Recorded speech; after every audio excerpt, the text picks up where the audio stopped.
Departure Exchange, and today we're going to be covering what you need to look for when choosing a crypto asset, crypto coin, cryptocurrency, whatever you want to call it.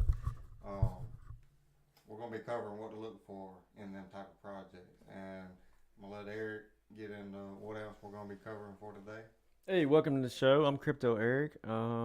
Like you said, we're going to be going into that and also covering some of the latest news, what's going on. Y'all might be interested in why Bitcoin's been pumping here lately. And also, yeah, right? Uh, and then we'll be covering the coin of the day, which happens to be one of the top 5 coins. And as a hint, it runs on the proof of stake blockchain. So that's like more of the newer technology, Top 5 coin, and it's a proof of stake. Yeah, instead of the proof of work. Right. We're gonna be covering these subjects here. You guys stick around for a great show. Thanks for watching. Hit that like and subscribe for us. Hit them notifications down below because we go live twice a week. Stop recording or something. Oh, reconnect. But, Okay, sorry about that. Yeah. Well, we're gonna keep putting out this information.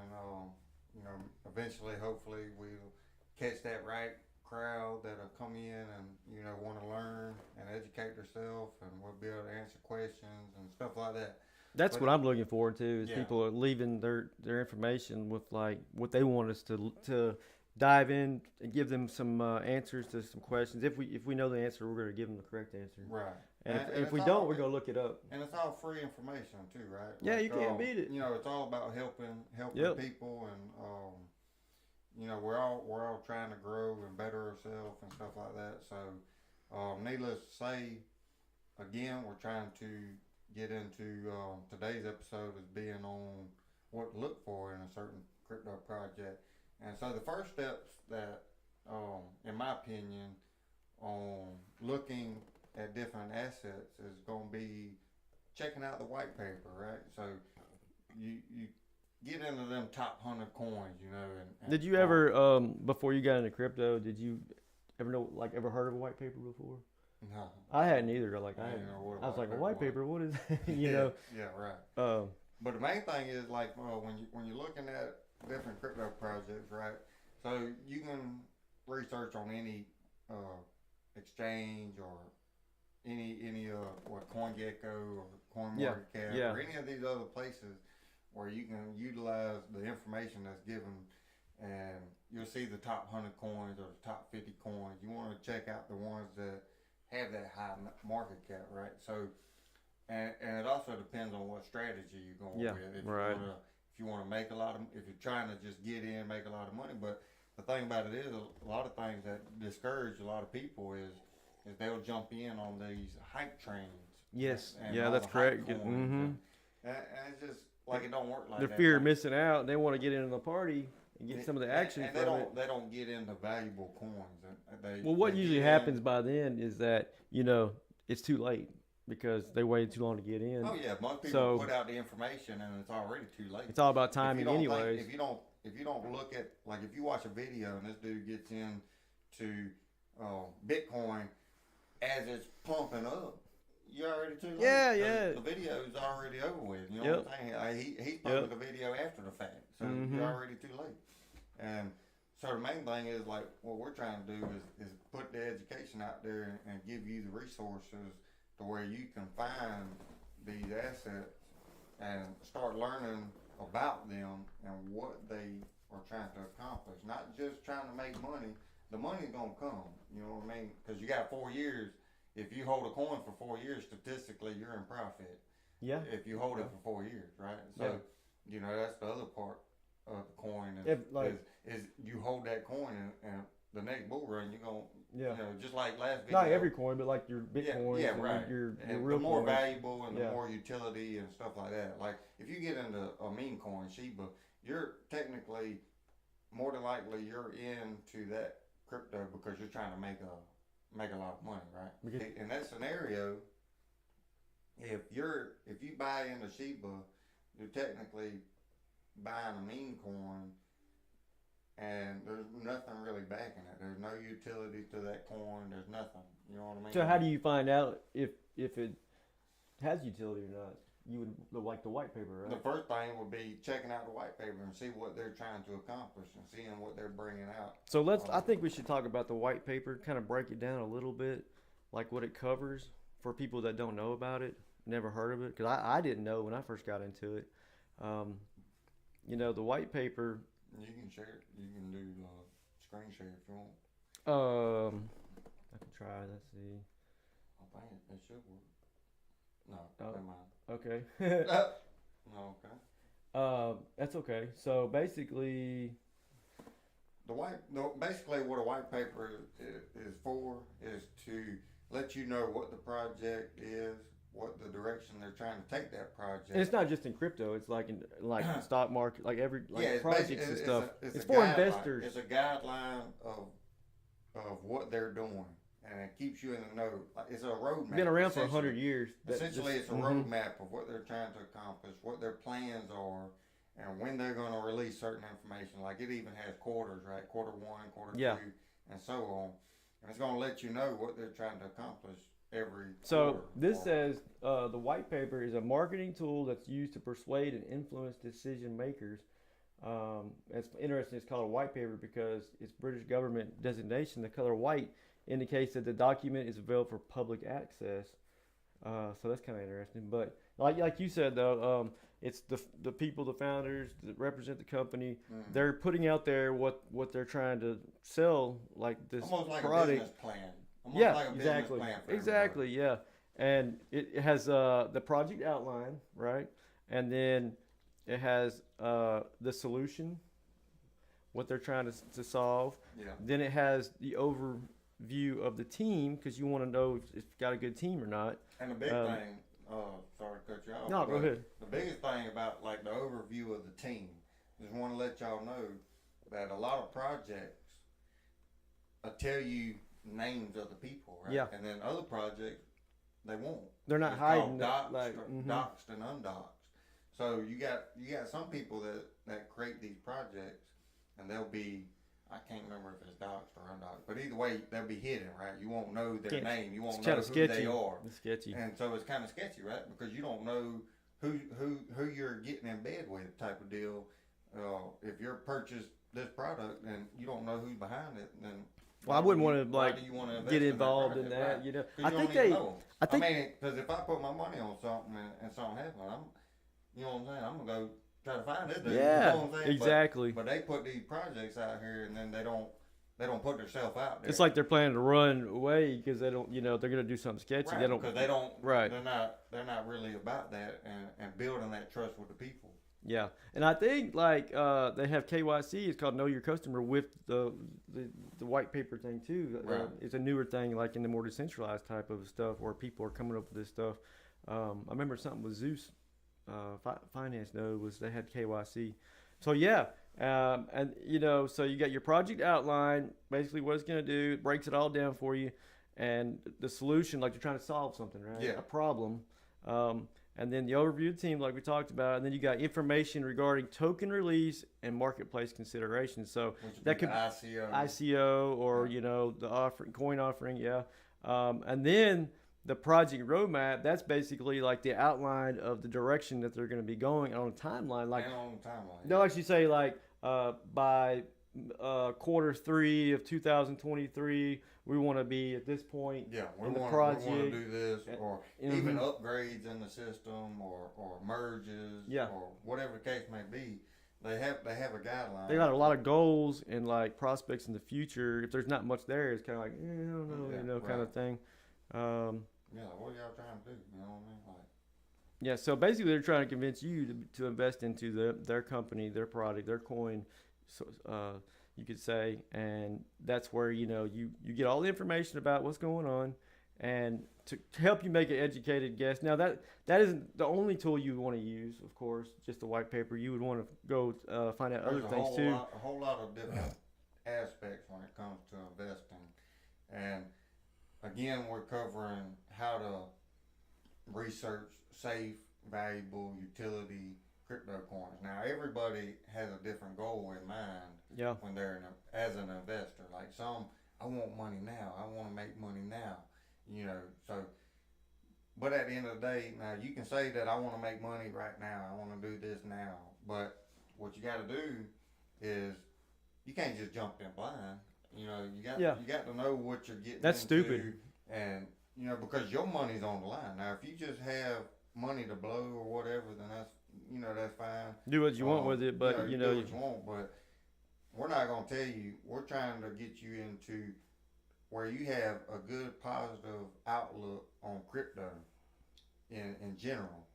You know, we don't want you to lose money and oh man, crypto's going to zero. Oh, crypto's a scam and this, that, and the third. That's not what we're trying to do. So we're not going to tell you to invest in all these high risk, high volatility coins. You know, what you want to do is look again at the white paper and do your research, because everything comes with learning, whether it's your job or anything. Whatever you want to do, if something on your car breaks, you know, you're going to, if you want to save some money or something, you're going to try to research it and try to figure out how to fix it on your own, so that you don't have to pay a labor fee. Educating yourself. Yeah, you're just educating yourself. Investing yourself kind of thing, yeah. And technically, you're saving money that way, right? You're making money technically, because instead of spending it on going to a body shop, you know, yeah, definitely. You're doing it yourself. So what I like about the white paper is that you're going directly to the source. You know, there's not like a third party in between that's trying to persuade you, because maybe they're vested in it and they want people to be vested in it. So you're going straight to the source. The people that are you know, and you developed can make an educated guess. Yeah, and if that's something that you're interested in, because a lot of it is you need to figure out if you're into technology and stuff, then you need to find, you know, technology savvy cryptocurrencies and start researching them, and maybe find one that, oh man, this is awesome right here. They're doing a really good job. They got a lot of cool stuff coming out, you know, whatever the case may be, and then that's what you want to, you know, shoot for. And you know, and then you know, there's something gives you a bunch of information on there, you know. But not to mention, so when you're trying to find coins that are valuable and bring utility to the world, what do you look for when it comes to that aspect? As far as the utility, like solving a major problem, like something that nobody solved yet, kind of thing, and that can just revolutionize and change things. Like paying for fees and taxes. Like privacy, security. That's big stuff there. Like Bitcoin was designed for the people, basically. You know, peer to peer transactions and decentralized. You know, but also like the supply, and if it's real inflationary or not. Inflationary or deflationary. Because you know, if it's going to be highly inflationary, then it's going to be basically make the price harder to go up. Almost like USD. Yeah, exactly. Yeah. That's going to remember that one time we were going over like Shiba, how much was, and Dogecoin, how much was put, wasn't Dogecoin a billion a year, wasn't it? I think Dogecoin was $1 billion a year added into the supply every year. Something like that, and it's just, that ain't something that's good. You got to look at all that and take all that into account when investing, right? Because everything's about supply and demand. It don't matter what it is. Supply and demand is key. And if they can print out as much U.S. dollars as they want to, if they can create this many crypto asset coins that they want to, how can it be valuable, right? Exactly. So, it makes it a lot harder for it to be able to reach like its potential. So like you take, for example, like Dogecoin in the last bull run, the price of it, you know, at the all-time high, there was so much of Dogecoin at that time, but that's 2 years ago. Yeah. Well, that's like 2 billion more that has to be bought, and which into supply that is going to raise it up. Yeah. The price has to be bought in, even more people buying more of it, and stuff. So it makes it that much harder for it to get to that price again. Now people, they do have like a lot of coins have like a burning mechanism. Where like I know Shiba, they burn a lot of stuff, their coins and stuff, because there's so many of them, but they actually take, you know, a portion of it and it gets sent Avalanche, I think they burn some fees too. A lot of them have it, like that's kind of like the newer Ethereum's is huge, like the EIP 1559, when they did that changed everything. It actually made Ethereum at certain times, the heavier the use of it, deflationary. You know what I mean? Because it cut down on the supply so much, and the more it's used, the more it better it works. It's right. which is awesome. And all deflationary coins, depending on what they're doing, makes them valuable, and that's what you need to look for, right? Yeah. Because that's what's gonna take you into the long term, investing strategy type deal. Now not to mention the other thing to look for when trying to find a crypto asset is going to be the market cap. Now I know we mentioned that just a second ago. Market cap is a pretty big deal when it comes to crypto, and because that determines the value of that crypto asset, because your circulating supply versus the total supply versus the price and all that good stuff. And there's the thing there's a what do you call it, an equation. The way it works out, because it's like the more money going into it, that's the market cap, and then that's actually what makes the price more valuable because there's more money in it. Yeah. And then also, if you think about it, it's like if you look at a coin, and then this is part of your risk tolerance too, because it's better to get into a coin if it has this potential. You see the potential in it. When it's low, the market cap, like you say in the millions versus the billions. Yeah. Because it has that much more room to grow. Yeah. Which means the value of it's going to go once it goes up into the billions and stuff. Well, that's when you can make your money too. Right. Now it may be more risky because maybe it's a newer coin and nobody knows about it or something. But that's where you make your money. Is like, you might find a coin that's like 20 million, 30 million, 100 million. And but they got a good team, and they got a good plan, roadmap. And then it grows into like billions. Well, that's it.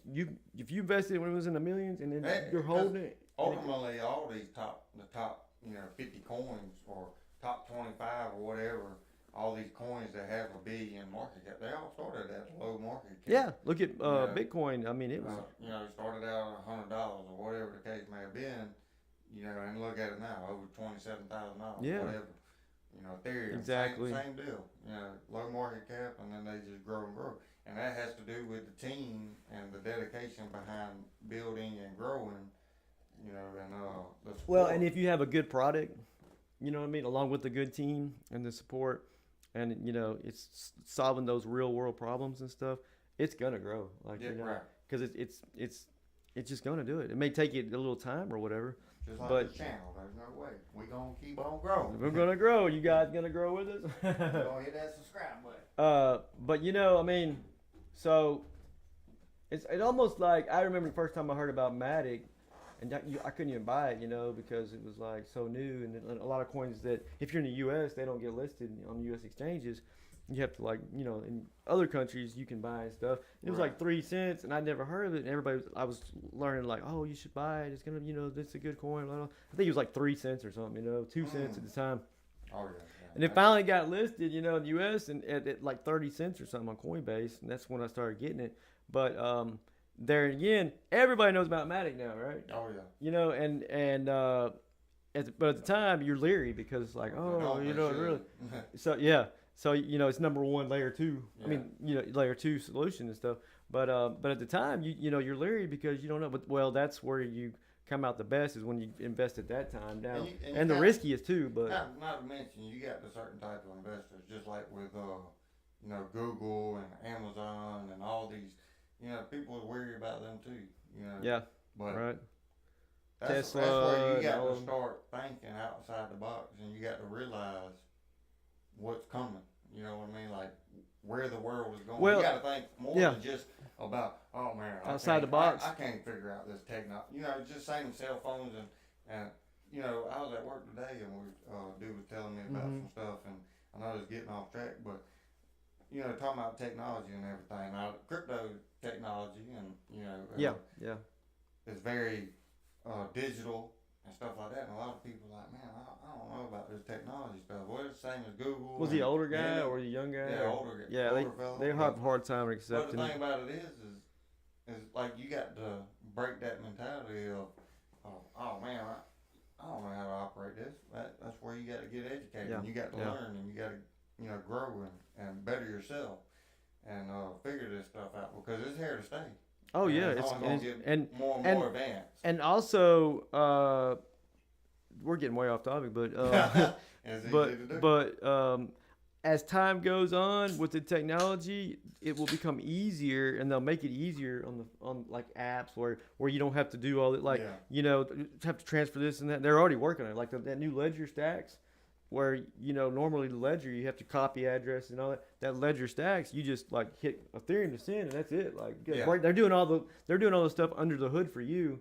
Where it's making it simpler, and it's going to get better and better over time. Which, that's kind of good and bad at the same time. It brings like more. Old buddy was inputting his password about 50 times. You know what I mean? Like, and then you got the authenticator, two-factor authenticator. Mm-hmm.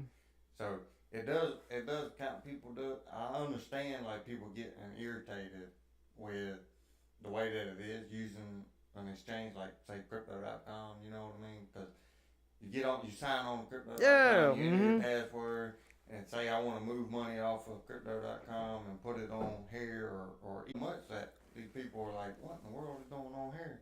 And type of deal, and so it kind of discourages them in a way because it is a lot of learning.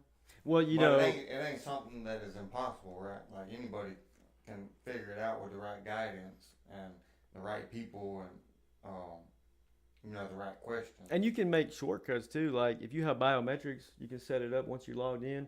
Face ID and your thumb, and then you can you're still doing those same steps, but instead of physically typing it all in, stuff, you just hit that thumbprint or your face, and it does that for you behind the background. And you can set it up where you'll be logged in for like 30 days or whatever, on the computer and stuff, where you can kind of make it simpler on those things. Like I told him, the best thing is, like I told him, is it more helps him anyway because it's secure in his account.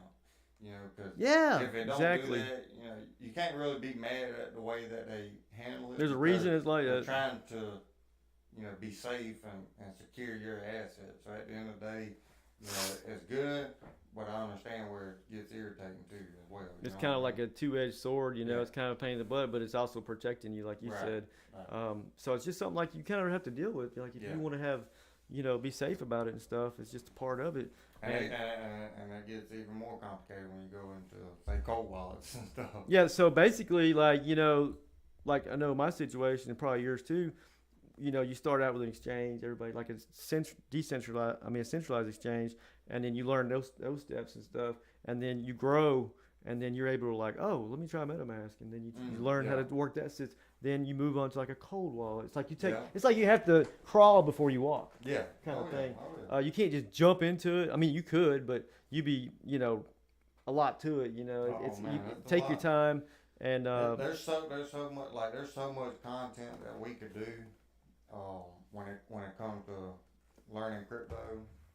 I mean, we got an endless supply, and that's really what we're doing right now. Really, right? I mean, we're just trying to build content up to where maybe you watch this video and I want to hear some some viewers like personal thoughts, and help them at a personal level. That's what we're trying to aim to, because we got so much content and so much knowledge, and we're here ultimately trying to help you guys. And like I said, you ain't got to pay for anything. A lot of people, they don't show you anything. What's the one thing that they can do to help us to support the channel? Well, the most important thing is either one, leave a comment, whether it be on certain information that you want to learn, even if it's just a certain coin. What do you think about Ethereum? What do you think about Cardano? What do you think about Bitcoin? What do you think about this? What's your best investment strategy? What do you think the all-time high will be for? What do you think it's going to be? At this time, the next bull run, this coin, like anything they want to know, like we can try to help them out. So I don't know if I've told you, but my mindset when it comes to crypto is I invest weekly. I invest every week. It don't matter what the market's doing. I invest a certain amount every week. Now, what happens is, I invest in a certain assets, whether it be 5 coins or 3 coins or 2 coins. It don't matter what it is, but I invest on a weekly. Now, my mindset is from the research that I've done and the coins that I invest in and the crypto assets that I invest in, Yeah. is my goal is for the coins that I have to go up to at least to their previous all-time high. Mm-hmm. They don't have to exceed the all-time high. That's But kind of if like they can just a basis that's starting my- point that's where my- you're not like basically, oh, I didn't do a 10x from last time. That's all time high. It's a realistic It's a realistic expectation without If- being. If it hits this all-time high, because it did it before, and we're back in the bear market, right? So, and the coins that I invest in have utility, have the use case. And they're usually like top 100, I would say. Top 100, most of they them. have high market cap, whatever case may be. Now, you got to diversify your portfolio, right? Yeah. We're not going to get into a whole lot of that, but the coins that I have, I try to do research on, and I stick to a select, amount of coins and assets to invest in. And then, like I said, my goal is for them to hit at least their all-time high of what they did previous cycle. And if you go back and watch the last episode 4, then you'll hear us talking about the cycles and how most of the time the all-time high is now going to be your all-time low, right? Yeah. So that's right. And if you go back all the way to 2013, you'll start noticing that, right? Yeah, the cycles rhyme. Yeah, it's like start 2013, goes up to 2017, and here's your all-time high. And in that 2017, but this is now your all-time high in 2021. And that's exactly why, which you said earlier, that if you're in crypto for 4 years, you're in profit. You're in profit because it comes down, and then when it comes back down from the top, it stays about the level, if not, usually above it, and it right there from the last time that you got that it was. The market fluctuates, and you got politics, you got now unforeseen events and stuff like that. And that's considering if you bought at the very top, right? And you like at the very top of the last cycle, and you held, and then it comes all the way down. You're more than likely going to be pretty close to either where you bought before, or maybe a little bit of profit, because it usually comes down like 90%. Usually around 90%. I like to use that reference of the train. I used it today. Talking to old buddy. You get on that train, you miss that stop. Well, you don't have to get off, meaning sell. You don't have to get off that train. You can ride that all the way back around until it comes back up. You know what I mean? You don't have to because a lot of people don't understand like the difference between realized gains and unrealized gains, and realized losses and unrealized losses. Whereas you haven't actually really lost anything or gained anything until you hit that sell button. Whether you sold and you lost money or made money, it's just sitting there. And that's where you got to know what you got, know what you hold. Yeah. So if you hold and you have a good and you have a good coin, and you feel good about it, then when it comes, it's going to go back up in price through the cycle. Because watch our last video. We did a whole video about the cycle and the Bitcoin halving and how it affects the cycle and how it runs and stuff. And it tells you like the best times to buy and to sell crypto, and how you can actually take and use this strategy to without even buying any more crypto, to turn around and just like multiply how much you have of that coin. Remember we talked about it? Watch that video, you guys. You'll learn a great investment. Information, especially when it comes to the cycles, because I feel like that's a really important information. A key information right there is understanding the market, because again, I couldn't stress it enough that how many people that I've talked to, and they got in at the wrong time. They got in. And they get they don't ever want to buy Bitcoin again or nothing, dude. I'm down this amount. I'm down $100. I'm down $500 bucks, or whatever the case may be. And it's like, what time did you buy? When did you buy? Oh, I bought at 2021. I bought with the top of the bull run. Yeah. Well, no wonder you're down, because you didn't sell. And the dude was like, well, I put $100 on Shiba, and it went up to 5,000. I should have cashed out, but he did. I'm like, well, you just gotta ride that train back around. Patience. And the thing about it is don't give up. You got in the bull run. They don't look at that for some reason. And you don't know the cycle, because they don't know the cycle. You just got in because somebody was telling you, hey, this coin's gonna do 1,000. That there is the core of the whole thing. Like if you understand the cycle, then when you're holding Bitcoin, because it's like so volatile anyway. Understanding the cycle and understanding what you hold. Right. So like picking the right coins. So like you and me, like whenever we have crypto and it like invested, heavily or whatever, and the price like crashes down and our portfolio is going down, we know what we hold. We know that we are, we're okay. Like we can sleep at night because we understand, because we know how this system works, like the whole thing. And that's where, that differentiates between knowledge and not having the knowledge. Yeah. Scared money and yeah. And, free money, type of deal. Like we put money on the market and it go down $1,000 in a day, $2,000 in a day, or it could go up $3,000 in a day. Yeah, and we're just fine with it, like whatever. And if it goes down, we're looking at our portfolio like, okay, I'm down 20% on this one. I need to buy some more of this one. Yeah, I love it, man. I'm up 20% on this one. I don't really need to get no more of that one because I'm already in profit. Once you have, like, you start buying crypto and you get in it and you start building up your portfolio, it don't matter which way it goes. Because if it goes up, then you're in profit. If it goes down, then you're able to buy more. It works both ways because you've already been accumulating. Even if you're at the break-even point, you've been dollar cost averaging the whole time, and you're at the break-even point. Well, technically, if you want to take that money, you can take that money right back off, and you can look at it just like a savings account, right? Yeah. Like exactly. Like you put money every week into a savings account, and whatever vacation, you want to buy a car or a house, whatever the case may be, you have that financial freedom because you've been putting money every week into this. And again, if you know how the market works and you know what crypto you hold, I'll be right back. Then you're good. Run a cord to the computer. Keep going out. I got you. So we've covered the white paper, very important. We covered supply, very important, and we covered market cap, which is also very important.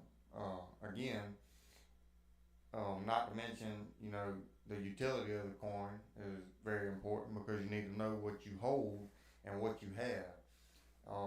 Now, if you're a beginner in crypto, the best thing to do as a beginner is check the white paper and the supply and stuff like that. You can check if it's deflationary. But even if you skip all that and you want to take a shortcut, look at the top 100 coins. Go to CoinMarketCap. Check out what their all-time high is, what their all-time low is. Check out what they're doing, what they're trying to solve, whether it be proof of stake, proof of work, trying to secure the network, or whatever the case may be. That's what you want to look for. Or even gaming or NFTs, whatever you're into. I mean, if you're a gamer out there and you want to get into crypto, there's a lot of stuff that's evolving. Pick a section of it, like specialize in, like whether you want to like learn more about NFTs or you want to learn more about like, I don't know, like peer-to-peer gaming. Yeah. And you can like fine tune up into that one area and then grow to other ones later so or whatever. Much in every sector, there's so much, and there's so many people out there. Again, like with gaming and NFTs, it goes directly to artists, right? Drawers, people that love to draw and on a real good draw. Even whether like you draw on a piece of paper, we'll turn that into a digital art. Now you're making money. Yeah, you know what I'm saying? So NFTs more focused on artists. And then you got the gaming sector where you got all these different AAA games and play to earn games. So and stuff basically, like that. if you really want to think about it, so before you even like as you're going through the white paper, they're gonna see terms on there that they might not recognize, like like proof of work or like POS, POW, and ICO. All these the internet of value, all these IoT, Web3, and that's where you just gotta stop when you get to that point and look it up. Yeah, when you find something that you ain't sure. Yeah. And you see a 3-letter word, acronym.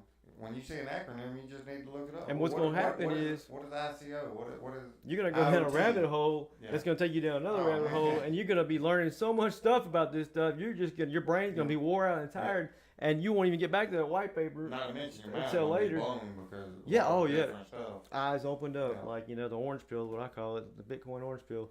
Um, but I mean, it never ends. It just keeps going and going and going. I mean, there's And so much when it comes to this space, and there's so much to learn. Like even us, we're putting two heads together to create this educational channel, and I mean, there's still so much stuff that happens every single day, whether it be new partnerships, new projects getting created, whatever. And it's just an ever growing space. Like we're at the beginning phases of it, and not to get way too far off track, but we covered a couple different things when it comes to what crypto coins, what to look for in a certain asset, and what about the tools? I think they should know some of the tools too. Might help them. Like right here, I didn't mean to interrupt, but before we got too far with it, you got Mazari. Have you ever tried that one before? I haven't done that one. What's it do? I haven't really used it much, but it's a data aggregator that analyzes the charts, and you can change the filters For trading, yeah. Mm-hmm. Trading. I tell you, Glassnode's a good one. Yeah. Where it breaks it down the activity that's going on the blockchain, like It basically shows you everything. yeah, like whales live. moving like so much coins to this wall Yeah. address or to the exchanges and stuff. Breaks it down like that. Now, Gary, you got to pay for some of these services in order to use them, and some of them have free whatever 30 days or whatever. I love CoinGecko's really good, and CoinMarketCap. I've used CoinMarketCap a lot. Yeah, CoinMarketCap. I know you have too. Yeah. Because a lot of people say, well, how do you know this stuff? Well, you can just go to CoinMarketCap, and it has like every single coin on there. Yeah, 22,000 different coins, and you can get information. If they don't have no information, you might want to stay clear.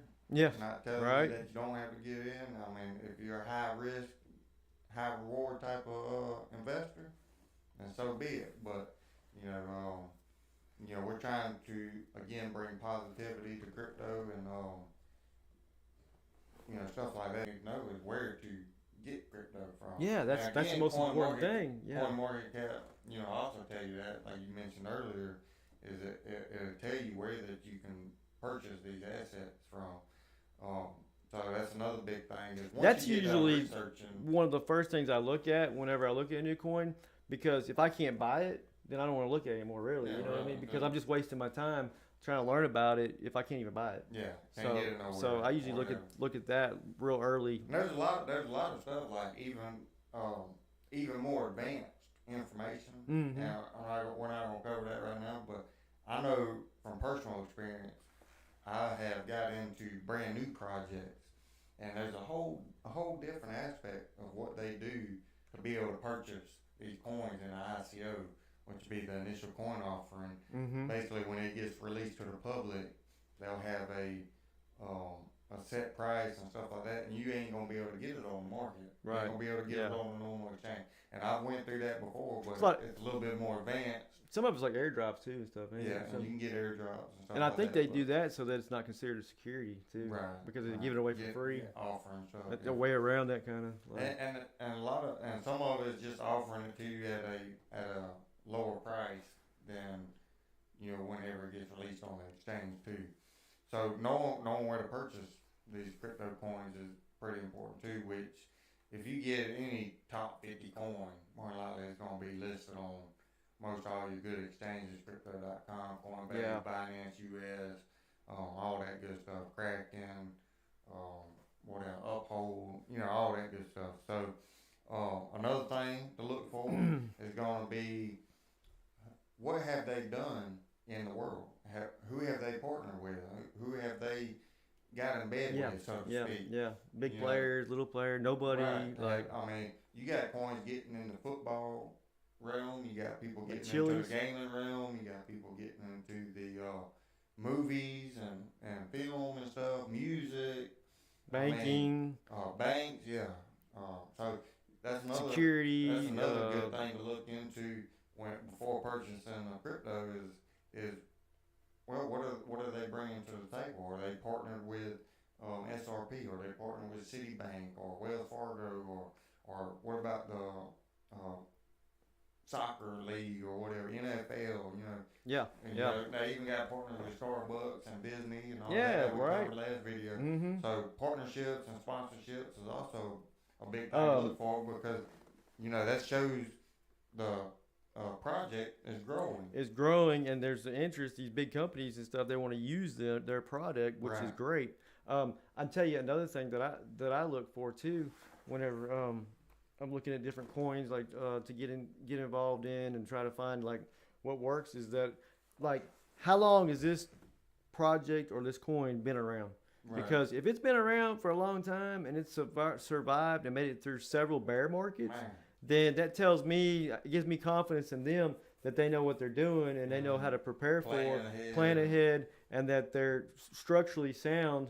That's one thing that I look at. If it's a brand new project, there's a good possibility That's high risk. yeah, high reward where type of when they thing. hit the bear market, like they could They disappear, could. like it'd be Yeah. gone, like Right. forever. So there's 22,000 coins out there, over 22,000 crypto assets out there. And not all of them are going to make it through the bear market. Not all of them, even in the bull run, not all of them are going to go up. Not all of them is going to succeed, right? And it's just, the way I look at it is just like a business that you create in the real world, whether it be what we're doing, a podcast, talk show slash thing, whether it be a movie. I mean, how many movies do you know Oh man. that just, went dud? Well, it was a dud, you know Yeah. what I mean? Yeah. Many Mhm. businesses, and I'm pretty sure I said this in another video, is many businesses don't succeed. It's all about the motivation and the drive and how much you want it. And so not all of them gonna make it. And if they're I mean, legit, that's then they're gonna simple. put in the work, because the ones that are legit, they're long term, right? They want to, like, they're here to stay is what they're working for. Whereas like your scams, they're just trying to get in and out, get people's money and stuff too. Rug pull. And to tell you what, another thing too. So like the ones that you look at, say like you got this coin that is specific to this type of genre, like okay, take like Sandbox, and they're in the metaverse, right? Right. Okay. Game in the metaverse. Right. So, but you got other coins that are in the metaverse too, like Yeah. Mana, Hero. To look at is like, okay, Sandbox, not financial advice, but it's been around like the longest. Like, Yeah. so because they started at this point, and started working, and then this other coin comes along, it's like they're already this far ahead of the game because they already started so much sooner. So that's a good indicator too, that they're well ahead of, like, Ethereum so far ahead of other. And there's always going to be coins that come out to try to, like Ethereum. It was one of the first altcoins. You know what I mean? So Yeah. and they was designed to build a certain thing and do a certain thing, and then you're gonna have other coins that come out and maybe try to compete with Ethereum, right? And try to fix some of the problems that they have, or whatever the case may be. Right. And that's why they come along, is because they see a problem in this one and they're trying to fix it over here by creating this project. And Yeah, it's true. just a different name, but just trying to solve different things and fix different things. Competition, like Yeah. we talked before, it's a healthy thing, and we want competition. Because if there wasn't any competition, then say this one coins by itself, well, we don't need to improve anything, because we're the only one Not doing it. necessarily. If it wasn't about competition, you know what I'm saying, we wouldn't be doing this channel, because I'm sure there's thousands of other people that talk about crypto on the daily. Now, I don't know what their motives are or whatever the case may be. Yeah, you got to watch out for that. A lot of clickbait and a lot of misinformation and stuff like that. And you got some really good, knowledgeable, people that's in the crypto space too. Yeah. And so, it's all about trying to build and grow and put the information out there and get better and better, type of deal. And it takes time. It's if it's something that you haven't done before, as far as like trying to research a coin that you want to invest in, there is a process to it. And like anything that you start out doing, you have, it's a learning curve to it. And then but repetition is the mother of all. The more you do it, the better you get at it, type of thing. So like the first time you go in there and you start researching a coin, you're gonna be like, man, I don't know if I'm doing this right, kind of thing. But you just get better at it. Yeah. And the main thing is motivation and determination and never quit. Right? Yeah. So you never quit on anything. If you wanna be an investor, you wanna build that financial financial freedom. You want to get out of that 9 to 5 lifestyle. How bad do you want it? How bad do you want it? That's the only thing you need to say. Do you want to break the mold and be different from the masses and stand out and break away from that and do something with learn that knowledge and you put it to use and actually be different, like get out of that 9 to 5 type of thing, because we don't want to get into that, but it's just like we're all programmed kind of like our whole life in the system and stuff, but the only way you can really get ahead is to break out of that box that mentality and change your mindset. Really, you got to change that mindset and what you're accustomed to doing. You got to do stuff that you ain't comfortable doing. I mean, comfort zone. Even if you hate doing it, you got to just keep on doing it. Even if you feel good about it. Yeah, right. But I don't mean like hate doing it, but like everybody hates going to work. Right. Make money, but like you have to really feel like you are doing like, oh wow, this is something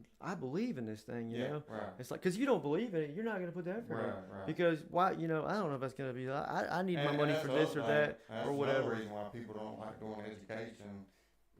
Even though we're doing an education channel, a lot of people don't like doing education just because of the simple fact they got to sit there and listen, or they got to study. And they feel like they're in school all over again. Right. They want that quick, easy money without minimum effort. Quick, easy, minimum effort. Well, I tell you right now, getting rich doesn't happen overnight. Yeah. Now, maybe you hit the lottery or something like that, right?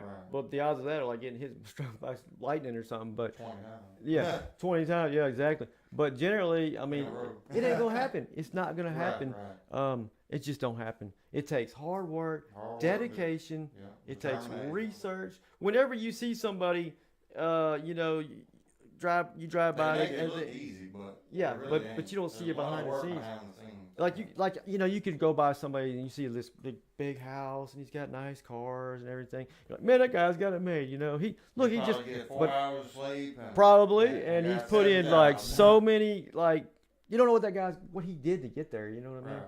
But on the outside, it just looks like oh, he got it made.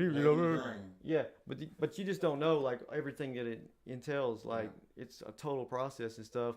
And Hollywood shows like people getting rich, this or that happens or whatever. It's just for a story for you to go pay money to go make them rich. Type of stuff. You got to be realistic about it and stuff. You need to be in control of your money. You need to manage your money. Quit giving it to everybody else. Yeah, that's the best thing to do. I mean, if y'all's trying to like step out of the 9 to 5 type of situation and be independently, like financially independent, I guess you would say the terminology, and be comfortable and not living paycheck to paycheck, not having to rely on your job. Who wants to go to work when you're sick, but you have to because you have to pay your bills and you just like run down. You don't have a choice. Or you can't take a week off. You can't afford to take a week off of work, or exactly put you in a bind, and it just makes you not want to miss no work, even if you got the money. The fact of the matter is, even if you got the money to take a week off of work or a month off of work, it's almost like, well, once I come back, it's gonna put me in this financial burden because. Exactly. Like you're thinking, oh man, I built all this up. I don't want to like get behind or get close to being behind, even though I can do it. I just don't, man. I don't want to have to put the work in and build everything again. You don't take no vacation. You don't start doing anything for yourself, and that's the mindset and mentality that you got to get out of, type of deal. Now, again, we probably got way off track, but good show. And, definitely. I mean, it. I wanted to touch on one other thing before we got into the news, and I wanted to let the people know what makes a coin sustainable and what makes it bring that value to itself. Like a lot of people, they don't understand what makes Bitcoin valuable, what makes this coin valuable, or whatever the case may be. And just to touch on it for a second, for example, Bitcoin. Just because it's probably the most well-known, the first crypto out there, whatever the case may be, everybody knows Bitcoin. Usually most people heard of that one, yeah. Right. They may not have heard of anything else, but you know Bitcoin. And so if you ask me what makes Bitcoin valuable, the answer is because it's a deflationary coin, right? So it has a halving every 4 years, which is also why the cycle was created, because it's also based off of the halving of Bitcoin. And it's a mined coin. So Bitcoin being mined, you're mining a certain amount of coins per block. Now, blocks would be a whole different topic and stuff like that. But needless to say, there's a certain amount of blocks that get produced and rewarded to the miners, and it gets distributed to everybody equally. Or they're rewarded with it. Yeah, they're rewarded with Bitcoin for solving the problem. And then it gets halved. So if they give out 200,000 Bitcoin the very first time it got introduced and then mined 200,000, then 4 years later it goes to 100,000, and 4 years later it goes to and I think it was 50,000. I think it was 50 per block. I think every 10 minutes. Yeah, right. Is what it was when it first came out, and now we've had what 3 or 4 halvings now. I think it's like 3.25 or 3 point something per block now. Yeah, which generally is about every 10 minutes. So you're talking about a lot throughout the day and stuff. Right. And then it's gonna halve, which will be 1.5, and then half of 2.5. So right. Yeah. So anyway, so it's deflationary, and that's what it was programmed this way too, right? And that's what makes it sustainable, because again, supply and demand is very important. Just when simple it comes stuff, to this, like, because you're gonna have people wanting Bitcoin, and then there's not gonna be that much of the supply out there. So you got the demand for it, and you got a trillion people in the world, which really you got more, but you got a trillion people in the world. You only got 21 million Bitcoin ever, and about 5 million of those are lost already. Yeah, right. So that's another thing that makes it valuable. And then, not to mention the amount, the supply, which we just covered with Bitcoin being 21 million. That also makes it valuable. Yeah, right. That's huge. That's any asset. If you got a coin that has 1 trillion coins out there, or gazillion, that's just be leery. Yeah, unheard of. You know what I mean? Like, it's just an insane amount of assets to have that would make that valuable. Like, oh man, you got 1 billion bottles of water. You know what I mean? Right. Like, yeah, definitely. I mean, how can that be valuable? It becomes more valuable the less you have of something, of anything. Like when cars were real expensive, like was it last year or the year before, because they had the chip shortage. Yeah. And because they couldn't put those cars out there, they couldn't finish building them because they didn't have the chip to put them. So that's why the price of cars went up, because there was less cars to buy out there, and even used cars went up, and it was the exact same thing, And now, they fixed that problem, and cars would come back down to the price because it's stabilized, kind of thing, stuff. So yeah, that's just massive. I mean, what else do you think makes a crypto asset sustainable in long term? Being decentralized, I think that's big, because they can't really stop it. Like, the government can't shut down Bitcoin because it's so big, and it's worldly, global. It's global, yeah. Sustainability. Bitcoin, it's hard to get away from Bitcoin because it does so many things. It covers a lot of areas, and as far as you got it does the peer-to-peer transactions. It ain't just one centralized location, or right. You got the security is very strong. The hash rate, because it's everywhere. That makes it's a whole, basically the whole world. You got a miner in the U.S., you got a miner over here in Africa, you got a miner over here in Australia. As far as sustainability, I guess would be the accessibility. Because that's the more that it's available, then it's more sustainable, because people are going to be, it's going to be more liquidity, because it's going to be trading more and stuff like that, versus which brings it to Bitcoin ATMs. Yeah. Every now and again at different gas stations and stuff like that. So it's making it more accessible to the public. And then who don't want to utilize their phones or something. Yeah, right. So it reaches out to other people that maybe don't, like you said, don't want to use their phone, not comfortable with their technology savvy. Right. So it's making it easier, trying to reach everybody. Right. The fact that legal tender, that makes it pretty sustainable too, because legal think about it. In El Salvador, they made it legal tender, and I think in different other countries they're trying to do that as well. Yeah, so that's a big deal. Well, you remember when Bitcoin came out, it was used casino online gambling. Oh yeah. Remember, and that was a lot of people were using it when it was real cheap and stuff like that. That's pretty interesting, you know, and it's just evolved, We like, ain't gonna talk you about know.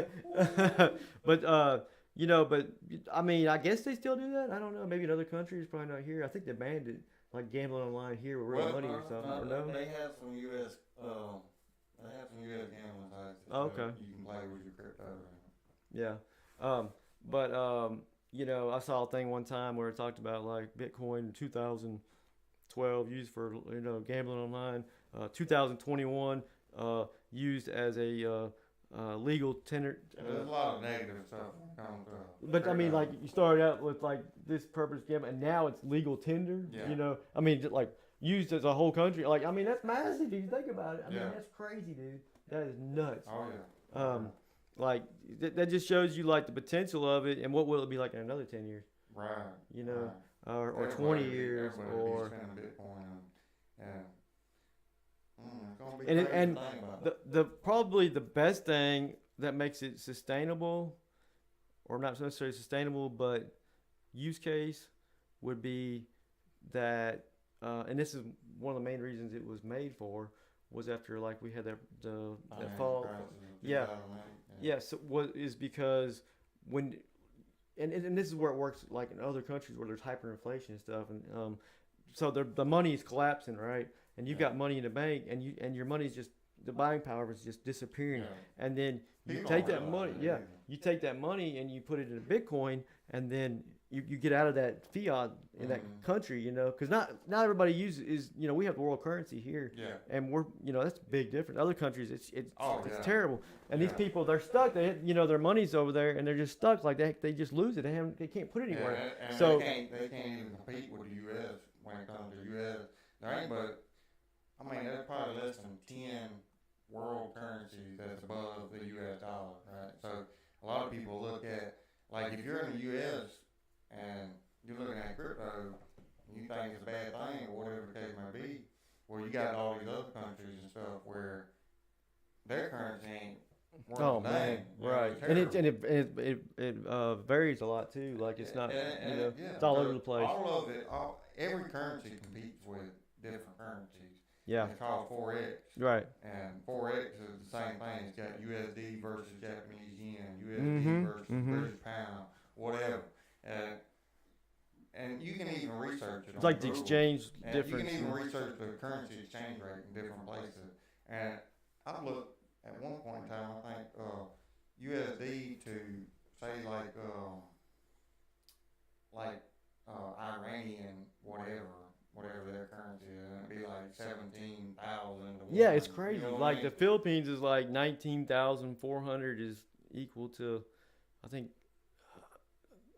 what is it? 20? I can't. I mean, it's just nuts. I think it's like $55 to 1, or 50 something to 1, or whatever, 40 something to 1, Yeah. 50 something to 1. But even still, like, it's just the exchange rate of Right. these currencies. So, what I was trying to get at was Versus like, US. if you say you're not an American or whatever, just take for example, and you're in like another country, and you have hyperinflation over there, and it happens. It happened in Venezuela, and your money's becoming worthless, and you don't know what to do. Like you can't do, like you're just stuck with it. You know, what Yeah. are you gonna do? So Bitcoin is like a safety net. It's like, oh, I can put it in this and get out of this over Yeah. here that's just going down, and then put it in Bitcoin, and then it just sits there or whatever. And yeah, Bitcoin may go up or down, but the sucker's gonna go back. It's gonna go up or whatever. Look at what it's done, and then you're getting out of that fiat system, and it's like a safety net. It's like a hedge, and then Yeah, I mean- because when inflation goes up and everything, because you're not starts getting you're more not gonna have expensive, anything left, Yeah. like you know. and all the values of everything, like gasoline and cars and this, that, and third, and everything starts going up. You're like, God dang, and it don't really mean Yeah, nothing because this right. $1 or this $100 ain't gonna get you the same amount. Right. Yeah, that it because there's used so to be. many dollars that they'd make, like Printing printing out. them. That okay, so you have like $10, now you got like $1 million. Well, that makes everything. It makes the dollar less valuable, and it's actually like it's kind of like hard to explain it, but a lot of people don't get it. But it's like the price of the object that you're trying to get doesn't actually change. It takes more of these bills, these dollars, to get that. Your Yeah. buying power like disappears, Yeah. kind of thing. Buying power. And that's why gold goes up, because gold is gold. It never changes. Yeah. What changes is the dollar that buys it. And when it takes more of them to buy that gold piece, or bar or whatever, then the gold is still, it's like this. It doesn't move, but it takes more of these dollar bills that are being printed to buy the same thing. Yeah. So it feels like the object or whatever is actually going up in price, but it's really not. It's crazy because you have to take more of it. Yeah, your buying power goes down. It takes more of it to do it, and which it's kind of hard to, like, a lot of people might not understand it completely, but man, they like me, huh? Oh, man. But I mean, that would be scared. We're fortunate we're in the United States, Yeah. and we don't have those same issues and stuff. Right. And that's Venezuela. That's one reason that they turned to Bitcoin too. Another thing is not to down anybody, but when you think simple-minded, and when it comes to crypto, a lot of people, I've talked to a lot of people, and it's like, oh man, U.S. Oh, well, crypto ain't just U.S. It's global. It is. Yeah. It is used worldwide. It's I don't actually- think people realize that either. It's actually used in more countries than here, if you think about it, like worldwide. Yeah, yeah. And that's what I'm saying. Like, people think that it's just in the U.S. or whatever, or even people in different countries. That, oh well, and they probably got the same mentality as, oh man, crypto's just over here in Africa or whatever. Ain't nobody buying crypto. Ain't nobody doing that. Africa's getting into it. And yeah, right. And well, that's not the case. Crypto is global. Crypto is worldwide. Everybody is using it, and it's only growing and getting bigger. I don't like how people they're not open minded. They just close everything off, and they assume this and that, and they don't even give it a chance. They know nothing about it, but they're so certain that it's not good, it's not right, that it's a scam, blah blah blah, and they don't even give it a chance. And that's just their loss, though, because I think people should always be open minded to everything, whether it be like trying new food, like, well, I don't want to try that, I don't like it. How do you know you never tried it? Or investing, or because even creating your own business. Everything, man. You missing out on life. It don't matter what you do. Y'all want to give 110%. Yeah, everything. Because I mean, you might like find something that you absolutely love, like to eat, or a place you want to go, but if you're closed off, you're gonna miss that opportunity. And we only here for so long, Yeah. And it's really like not necessarily not healthy, but just, I don't know. It's just a personality thing where try new things, like try it because get out of that system, get yeah. out of that 9-to-5 lifestyle. Same as us, what we're trying to do. We both work 9-to-5 jobs, and we're trying to better ourselves, not to mention help the people and bring the education along with it. But that's the goal, and that's the mindset and mentality that you gotta have when doing anything. Kind of reminds me of that the first Matrix, whenever he was offered the 2 pills, where like he could go back to his regular life, and not see anything, and or he could take this pill and then his eyes would be opened up, kind of thing. It's like all this stuff is going on that people don't even see, don't understand stuff, and don't even care to. And like, I didn't plan on learning all this stuff, that the underlying stuff, and how the system works, and about fiat money, and like the printed, and like it's like, whoa, and inflation and all this stuff. But when you start studying Bitcoin, it takes you down that path. I mean, it just does. When you dive into it, and you're just like, wow, I had no idea, this is insane. Like, it just really opens your eyes up. I kind of like the same thing with like Matrix, like, and I know it happened to you. I seen it happen to you. Like, like when we started, talking about crypto, I was already in it a little bit. Yeah. And I could just see you just like, wow, holy man, I didn't know. Like, I used to not really pay attention to the news. Really didn't care about anything if it didn't affect me personally. You know what I mean? Like, I don't care who the president is. I don't care what's going on. Right. Leave me alone. I don't. Right. Let me live my life. But there's a thing when it comes to being able to, I guess you could say, work the system and better yourself and get to that point in life where you're not relying on waking up at 4 o'clock in the morning and going to this job and doing the same old routine over and over, Yeah. 24/7. You know, Man, I'm telling you. build that mindset. Depressing. To get out of that. Who wants to work till they're like, you know, I mean, I know we'll be able to retire younger with pensions and stuff, but like, you know, if we didn't have that Social Security, like 70-something years old or 60, whatever. I mean, who wants to do that? There's no hope. Like your best years are gone. They're over with. And you know, you give your best years to working for these companies and stuff because they don't want you when you're old. You know, because you're not going to produce. And then we're like, oh well, he's old, so let's just give him this little, you know, Social Security check or whatever, and then let him go off and die, live for however long, but before he dies, you know, for putting in all his service and all these years. They don't care about you; they're just using you. And who wants to do that? And your quality of life is gone by then. You know, you're used up if you made it that long in the first place. Down and broken and, you know, nothing to show for. You know, nothing to show for. Why not?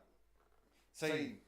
One thing that I've always, you know, that I try to tell myself is utilize my job, take advantage of the day, and take advantage of the job. You know, you use it to better yourself. You know, if you got a job right now and you're making, it don't matter if you're making $10 an hour, $15 an hour, $20 an hour, don't matter. The best thing to do, advice-wise, is to utilize that job to benefit yourself. You know, again.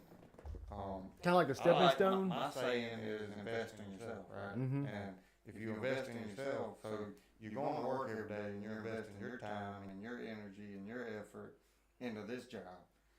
Well, you can have the best of both worlds, right? You can invest in this. You got to go to this job. You got to because you got to pay bills. You don't have a choice. Do whatever. Yeah. Right. But you need to start setting money aside for yourself and to better yourself, whether it be starting your own business or just having a safety net, security funds, emergency funds, whatever, because, you know, stuff happens. You never know when it's going to happen, too. You don't expect it. And so that's the kind of mindset that I go into every day is trying to take advantage of the situation that I have and trying to have a positive outcome on it. Yeah, that's how you should be. And, I mean, that's great. You know, bettering yourself, using, like, as a stepping stone to gain, to get out, you know, to this better situation, a better place.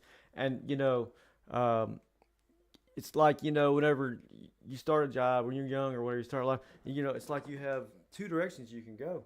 You know, it's like, okay, you can go into the normal 9 to 5 and just, okay, I'm going to buy the house, buy the car, buy everything, not save no money, and just make myself temporarily happy by buying the car I want that I can afford at the most, and eat out and buy the, you know, these toys, whatever, you know, guns or whatever it is.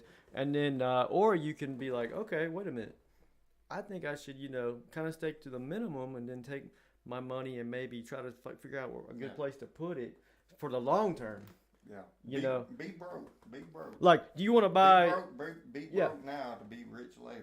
Yeah. Do you want to buy like a new, you know, $80,000 truck now, or do you want to be able to take that same money and buy 10 of them later? And not be in debt. And not be in debt. You know. Pay it off in cash or whatever. You want to get in debt now, versus you can save your money and purchase that item, purchase that asset in full. Yeah. And then you ain't got no debt. Do you want to, like, you know, you don't want to be in debt to the government. Go to work every day, busting your butt, you know, make a payment on a depreciating asset. Yeah. That, you know, versus like something that's going to appreciate and you could possibly live off of one day, you know, type of income, you know, whether it be whatever, staking or whatever. And the ultimate goal is building passive income, is making money while you sleep. I've said this in other episodes or other, you know, shows or whatever, is, you know, if you can make money while you sleep, you know, that's, man, that's me, amazing. In my opinion, that's the ultimate goal, right? Because if you can make money 24/7 a day, 24/7 every day, even if you just make money every week, you got something coming in every week. That's passive income. You're able to live your life and do what you want to because you got money coming in every week or every day or whatever the case may be. Whatever that you built for yourself. And if you don't start building for yourself now, you know, then you're making a mistake because you got all this time. It don't matter how old you are, where you're at in life, where you're from. It's always a good time to start doing it. It's never too late to learn. Never too late to figure out where you want to be at in life. Whatever. And again, you know, we way off track with this. But I mean, it all comes to like investing, like what we're talking about, right. and like make better in yourself. Our show is about making yourself better, reaching that financial goal that you have set, perhaps, whether it be you want to quit work or you don't want to quit work, or you're trying to save up for a house or a marriage or whatever, because everybody has different goals, Education is important. At the end of the day, education is key. Yeah, and they don't teach you stuff like in schools, like how to like balance and find, what you should do with your money, like they teach like maybe how to balance your checkbook or something, but when it comes to like what is a smart choice, they know more unless you're 45, 50, but 45, 50. But I mean, for real though, dude, they don't like tell you none of this stuff. They teach you the like. They don't teach you the wise decisions that you should make with your money. You know what I mean? Take your 45, 50, you learn it. But I mean, it's sad, like, because you know why? Because they don't want you to get ahead. They don't want you to know. Because they have the system in place now where, they like it. The rich people, the 1%, they like it. They want to keep it this way. Yeah. If everybody got rich, everybody was, had all this money and stuff, nobody would go to work. Nothing would get done. Yeah, you go to buy a car with me, maybe they're working because they got money too. Yeah, know. So they have to keep it in this system. Is designed for a reason, and it has its purpose, right? Because you could take me and Eric, for example. You could give us $1 million, and if you gave us $1 million, we may be able to turn that into $10 million. Oh man! Just because of the mindset. And you could take and give $1 million to this other person that don't have that mindset. It's just, what's he gonna do with $1 million? You don't know. He gonna go out and party. He gonna go out and buy a car. He gonna go out and buy a house. It'll be gone in a week.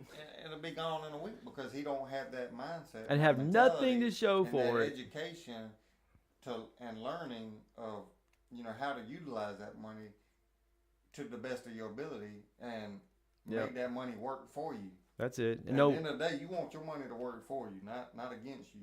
You're spending money. You work for your money. You give it from one hand to another hand, or the slave. Giving it from one, giving it from your account to another account because you're paying a bill or whatever the case may be. You need to make your money work for you at the end of the day. Let that money earn money, make money. And a little bit off topic, but stress is like the ultimate killer. Like behind your body, like it kills you like over time. And if you're living paycheck to paycheck and you're just barely surviving, like you're stressed out all the time, and that takes a toll on your body and everything, your mind, and I mean, people die from stress, but if you break out of that, even if you're not rich, you just like are comfortable, and you're not so living paycheck to paycheck type of thing. That right there is power. That gives you power when you don't have to live paycheck to paycheck because. Your employer, they love it whenever you are in debt to your eyeballs because they know you have to come to work for them and they're going to make money off of you. Right. And if you got money, you're not living paycheck to paycheck. Well, this guy, he could take off whenever he wants. I don't really like that because I need him here. Yeah. You have the power then. But you're financially stable. If you're broke and you're living paycheck to paycheck, you're handing that power to them. Yeah. And they love that. Like they love it, because they're scared. They don't want you to not come to work kind of thing. Right. I mean, it's crazy. That's just how it is. But yeah, I mean, it's just there's so much stuff that you can learn and like you start small and you take baby steps and you start growing towards things and you read and you learn and then you start applying those things and you set goals. You set goals like, okay, well, I want to save $1,000. And then, how do I do it? And you set goals that are attainable, that they're not too difficult because you'll give up and then, never reach them and then you'll get discouraged. So you set little goals and then another goal and another goal, and work your way up there and stuff. You can set, like we talked about the other day, people are like, oh, I want to have this nice fancy vehicle because people see me driving down the road, look at me. But nobody cares. What you're, they look at you maybe 1 second if they look at you and you never enter their mind again unless maybe they know you or something. Yeah, right. And that's it. Like that's the biggest thing, how people perceive other people viewing them. It's shallow. And stuff like that. Worried about. It trips me out is how much people care about what other people think and stuff like that. But Yeah. I ain't gonna get into all that, But yeah, good show. now that goes with education. Now, just a little recap. I know we got a little off track a good little bit, but when looking for a coin, we get a little excited, don't we? Yeah, but because we're passionate about it. Right. Like we understand. Like we've been there. Like we've gone through things. We're just trying to help you guys, and you can always leave a comment or whatever if there's anything that you want to know. But so when it comes to researching and trying to find what coin to invest in, again, you want to look at the white paper. You want to look at the supply, the market cap, and what the utility of the coin That's is, big. what they're trying to solve, or what they're bringing to the world. If it's sustainable. Yeah, and the sustainability, deflationary, inflationary, so on and so forth. The team. And the team, being doxed or undoxed, and low market, high market cap, whatever, top 10, top 50, whatever. That's some of the stuff that you want to look for when choosing the right crypto. Yeah, you don't want to look at just because the price pumps. Oh, I'm gonna buy it now. You know that's a mistake. And the other part about knowing what coin buys, you also kind of need to know what type of investor you want to be. You want to be high risk, high reward, or you want to be low risk, medium reward, whatever the case may be. Diversify and stuff. And diversify in your portfolio and stuff like that. And when is the worst time to buy a coin? Like when it's green or red? Like when it's pumping or it's down? When it's going up is the because worst what's it gonna do whenever it does that? It's gonna come back down, right? Again, as we talked about in the previous episode with market cycles, you'll see it going up, and a lot of people enter as it's going up.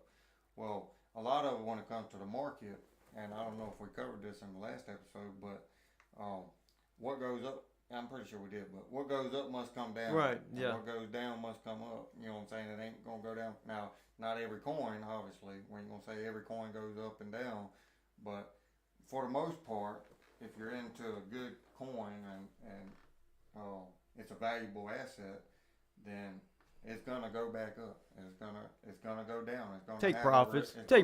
It's gonna have a relief. It's gonna go down. That's when you're supposed to take profits, not buy it. Yeah. Like the people that are the reason the coin comes back down is because the people that bought in earlier, they're selling it. They're pulling out your money. They're taking your money that you just put in there if you just bought it.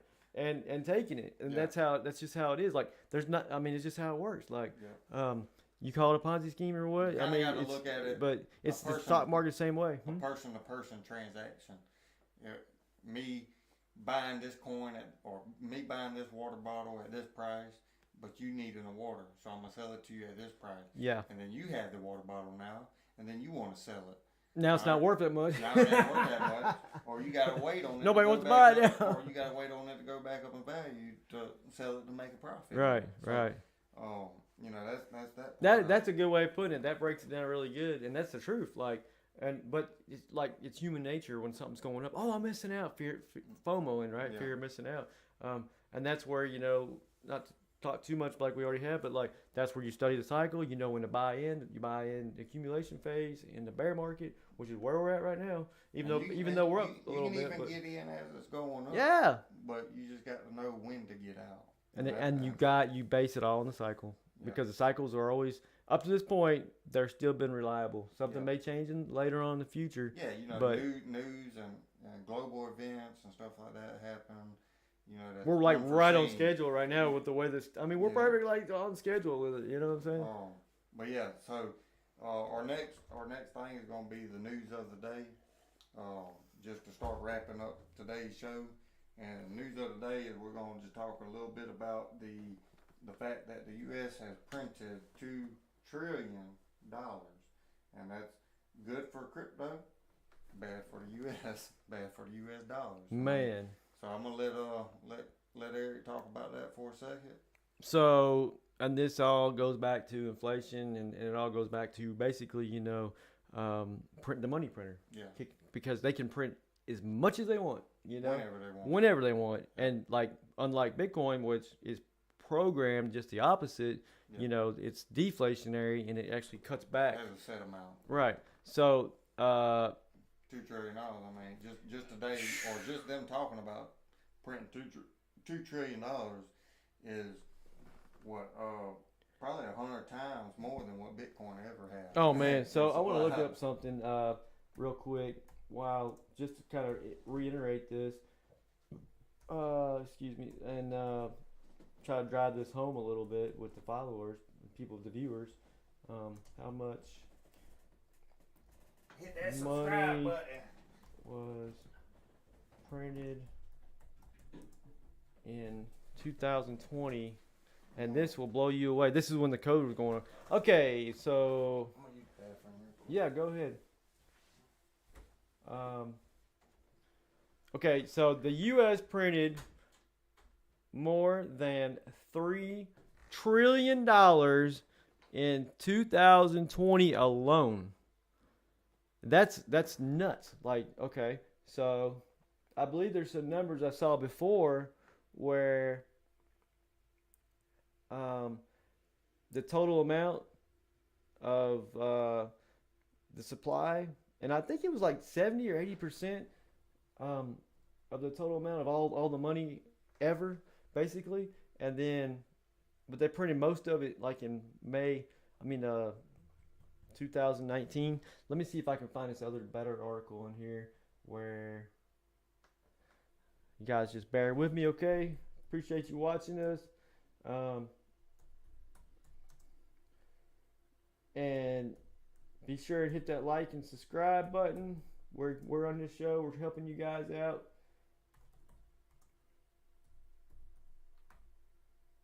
Okay, how much supply money? Let's try that. Hit those keywords on here.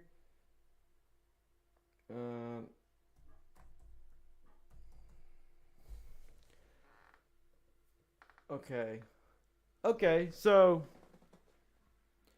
this was like very, like we're talking before, the more you have of something, then it becomes less valuable. So this is talking about in 2020, the U.S. printed $3 trillion alone, okay? That's why we're in inflation right now. So if you look at this is nuts. Over the last 2 years, this is talking about like 2020, 1920, I believe, the U.S. Reserve has printed 80% of all the U.S. dollars that are in existence. Just in those 2 years. 80%. That's why we're in inflation right now. That's why everything's so screwed up and everybody's scared to death. And they're like, oh, we're going to have a financial crisis, a meltdown and stuff. They print 80%. I mean, that's just unbelievable. Just in, how long has it been around? Like 70, 80 years, the U.S. dollar or whatever. And then 80% of it was printed just in like two years. Yeah, I mean, that's nuts. And now, and this says 70% of ever in 2020, but this is like talking about the last 2 years. What is that, currently 80%? Yeah, currently 80%. I mean, that just blows your. Most people don't know that. They don't understand it, and that's why we're in bad shape. We're at now. So now, being that said, you can say they're fixing to turn the money printer back on and do another $2 trillion a quarter. So what's that going to do? If we had the effect of all this inflation, it takes it. So when it happens, it takes a few years for it's like a ripple effect to actually see the effects of it, right? And this is where we got it like last year, this year, the effects of it. So if they do this, you're talking about a couple years from now, the effects of that too, right? They're gonna cause hyperinflation, dude. I'm telling you, like it's coming. Like if they do this kind of stuff, now they're doing it because of the problem with the SBV collapsed the bank. And they're trying to pull them out, right? It's like Silvergate Bank. Yeah, Silvergate Bank. It's like they're trying to when they do this though, basically what they're doing is they're making things worse down the road. Yeah, right. They're not fixing the problem. Like they're putting a Band-Aid over it, but then they're picking the scab off of it, and then it's like a temporary thing fix now that they're gonna have the real problem later on. And once it kicks in, inflation is proven like. It gets to a certain point, you can't stop it. There's no stopping it. Once it breaks like this certain point, it's done. It's like it's over. So that's why Bitcoin has been pumping because that's what it was designed for. Bitcoin was designed for people to get out of the centralized. Yeah, its purpose was for this right here. When the money printer kicks on, Bitcoin becomes more valuable, and that's why we're sitting at like 28,000 today, right? Because people. They're scared, and especially in other countries. And they're starting to put their money. Yeah, because oh my God, what am I going to do? Like they're going to make more of this. Like they haven't even fixed the problem we have now. Right. You know what I mean? Like we're still in a bad place. We're still, hurting, and they're gonna turn it on again. Like, oh, what do I do? And they start looking up stuff, and they find Bitcoin. They're like, oh, and they start reading about it. They're like, I'm putting my money in that. Yeah. Because you don't really have any. Where else are you gonna put it? Yeah. That you can keep it safe, and there's nowhere else really to do it. Is there? I mean, think about it. There's really no other place. So that's why Bitcoin pumps, because everybody starts putting their money into it. Now, I have other thoughts about where I believe they're doing it on purpose too, where they're going to be a great reset, but I'm not going to get into that. But so that's what's going on right now, and they haven't turned the money printer on for a while, but yeah, so that kind of explains what's going on, and it's a beautiful thing if you think about it. That where would we be if Bitcoin wasn't invented? Like oh man, and it would just be like. Well, what would they do? Just keep on printing and printing and printing. Yeah, so eventually, and this has happened in the course of every fiat currency. It's just the way it is. They do the same thing over history from the beginning of time. You can go back and look at every time they print it out of existence. Yeah. And then another one rises up and takes its place. Every time something happens, they say, oh, we can just fix it because we can print unlimited money. Yeah. That's not how you solve it. But that's not how you do it. So that's why crypto was created, to solve this problem of the fact of currency being able to be printed. And it ain't just U.S., right? Because every currency can be printed by that country, endless supply. Crypto was designed to get out of that. We just turn on the money print. You can't do that. It's already, it has a set amount. You can't just go back in there and say, I want to add 10 trillion more Bitcoin. You can't do that. It's not designed Exactly. And so every fiat currency is doomed. It's just the way it is. From the beginning of the very first fiat currency, it's the way it is. And it's happening right now with the U.S. dollar. And they can just do what they want to with it. They think that's all, but really, ultimately, what they're doing is basically meaning that the value is just a piece of paper.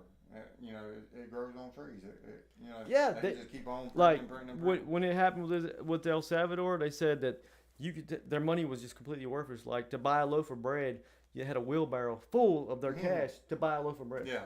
You know what I mean? Hyperinflation. Some currencies around the world. Like, how our currency is $1, $5, $10, $50. Yeah. These other countries have a bill that would be 10,000, 5,000. Isn't that crazy? What's the purpose of that? You know what I'm saying? Like, I've wondered that myself. Because it don't. They probably look at us and think, "What's the purpose of that? A $5, $1 bill?" Yeah, but I know what you're saying. Like, I've always thought that the difference between the currency. Where it don't mean anything. You walk around. It costs 100,000 pesos to buy a soda. What sense does that make? You over here in the U.S., you buy a soda for say $2, two $1 bills. Yeah. But at the end of the day, it's just a piece of paper. It don't really mean nothing because they can print as much as they want to. Exactly. Isn't that the truth? It's crazy, and people are scared right now. They are terrified. Not so much in America because it's different, but just they don't know what's going on, and things are going to get bad. And that's why more and more people are getting into cryptocurrency and decentralized currency, because you can't rely on the government to do anything and save you. You got to do what's best for you. At the end of the day. Right. Like right here, it says the two longest fiat. Why do you think all these people Now I know a lot of it is, illegal or whatever, but a lot of people, when it comes to saving money, they like cash. Why do you think that is? Why do you think Pablo Escobar or El Chapo or whatever the case may be had cash? Now, you think even if it was an illegal business, you think they're gonna put it in a bank? Heck no, because it's hidden, and it's like they don't have to worry so much about the government taxes seeing it and it's not traceable. The tax scam. You got the world's largest scam, and they worry about us breaking the law. They worry about a $600 Zelle payment. But they got the biggest scam in history going on every year. It's called taxes. Oh man, I'm telling you, isn't that the truth? And that, like I said, that's just a little bit of the news. We ain't gonna cover too much more of that. Right. We're gonna get into coin of the day. We just wanted to touch on the money printer and how that's a big deal. Them being able to cut that on and off and print as much as they can whenever they want to and however they want to. They've got like total control with that. They got control. Where it used to be the gold standard was the gold was back there. They did away with that money stuff. Was backed by gold. Yeah, you was on, and you only and that didn't work. They did away with gold. that in the '70s. Like, we can't have this now. This is holding us back from printing. Right. Holding us back from being able to do what we want. We want to do it. But anyways, coin of the day. I'm sorry. So I get like upset about that stuff. So, coin of the day, we're gonna be talking about Ethereum. If y'all haven't already guessed, Ethereum is top 5. It's actually number 2. It is a crypto asset that became a global platform for decentralized applications, and it allows the users all over the world to run and write their own software that's resistant to censorship, downtime, fraud. It's got the security and stuff like that. It launched back in 2015. Mm-hmm. Been around a long time. It's been around a good little while. It's made it through at least one bear market and bull cycle. Actually going on 2, right? Oh yeah. Technically about to be going on 2 whole cycles. It's a ERC20 network token, so it runs on that network, the ERC network, or Ethereum network. They got their own network type of thing.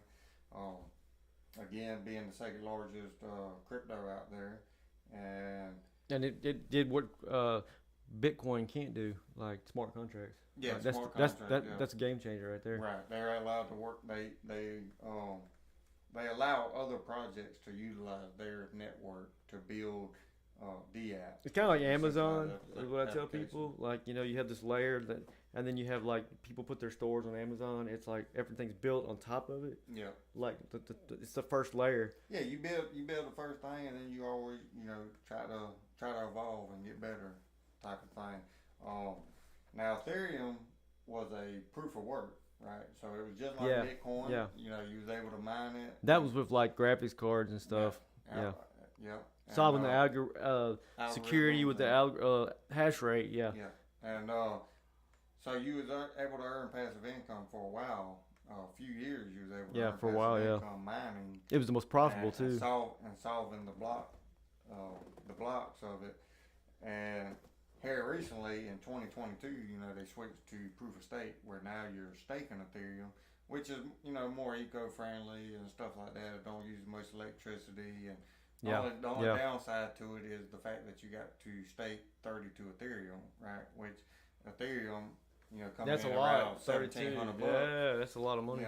If Ethereum was $2,000 and you got to stake 32 of them, that's $64,000. Which you can still stake it, but you have to put it in a pool, or you have to give it to somebody else. Third party. But then they get their cut of it. You don't get as much. That kind of. But like you said, the 32 to get the full reward, you have to have 32 of them. Yeah, and then a lot of issues too with like people not being able to unstake it. Once you put it on there, up until recently, they're working on the upgrade right now, but you couldn't pull it off. What's the upgrade? Is it Shanghai? Isn't it? I think it has something to do with it. They're trying to make it where you can be able to pull it up. It's supposed to be able. I think it's coming up pretty quick.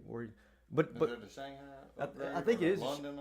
I think it's Shanghai. I think. Shanghai, But the nice thing, people are scared too, because they're like, oh man, once that comes out, then the price of Ethereum is going to come out, because all these people have been locking it up for a long time. Then they're going to pull it and they're going to sell it. But it's not set up that way. It's not everybody's getting theirs at the same time. Right. It's going to be this amount of people, this, so that it doesn't shock the market. So the Ethereum's built for sustainability. Not to mention they're in different aspects of the crypto space. When it comes to decentralized applications, and not to mention that they're so evolved with different aspects, with allowing other cryptocurrencies and other projects to utilize their network. That makes them very valuable as well, because you got other projects and other cryptos that rely on this one. So this one can't really die, because this one is utilizing them, and this one's utilizing them, and so on and so forth. Right. So, that makes it more valuable, and because not to mention they got the burning mechanism where they were burning the EIP 1559. That's huge, and transaction fees or gas fees. The gas fees is what's killing them, but they're working on that. That's why they switched to other altcoins was created was, again, like Bitcoin. Then you got Ethereum trying to solve what Bitcoin couldn't. And then you got Polygon or Cardano. Cardano was mentioned as the Ethereum killer. Mm-hmm. And you know what? Charles Hoskinson, he was one of the founders of it. And guess who he is? He's the one that came up with Cardano. Mm-hmm. And originally he was with Ethereum. He knew the problems of Ethereum. Yeah, it's the same thing. It's the same story over time. Yeah, they're just building and building and growing, and they just create another project that has the same thing. But because of this project's already being utilized and it's so massive, they had to create something else and build off of it from scratch, right? So that's where so he's taking the Ethereum problems that they had. Charles is high gas fees and exactly, and building a new network and fixing all those problems. What he come up with that. So I mean, it's crazy. And then there'll probably be one that comes after him that fixes Cardano's problem, possibly. Yeah, right. It's just like technology. It's just a chain reaction of you get one crypto that's created, and there's so many different branches come out of it, just like a tree. You plant a tree and you got a branch going here and here and there. And know what? One of the coolest things though is like Vitalik. But you see that notice that tree just keep on growing. Yeah, right, definitely. One of the coolest things I always thought was this guy that created it. He wrote the code for it. Have you ever heard the story? Mm-hmm. Vitalik Buterin. He was like 17 years old. I think he's a Russian, but he was living in Canada and. My understanding was from years ago reading about it was that he was catching an airplane and the plane was delayed. This guy's like a genius. The plane was delayed, so he was bored.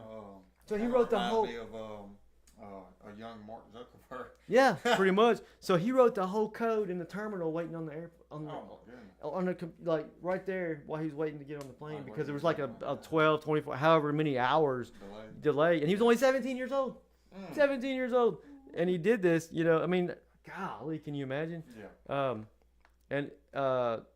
So I mean, that just blows my mind away, like how smart people can be and stuff. And I was just as a little side note.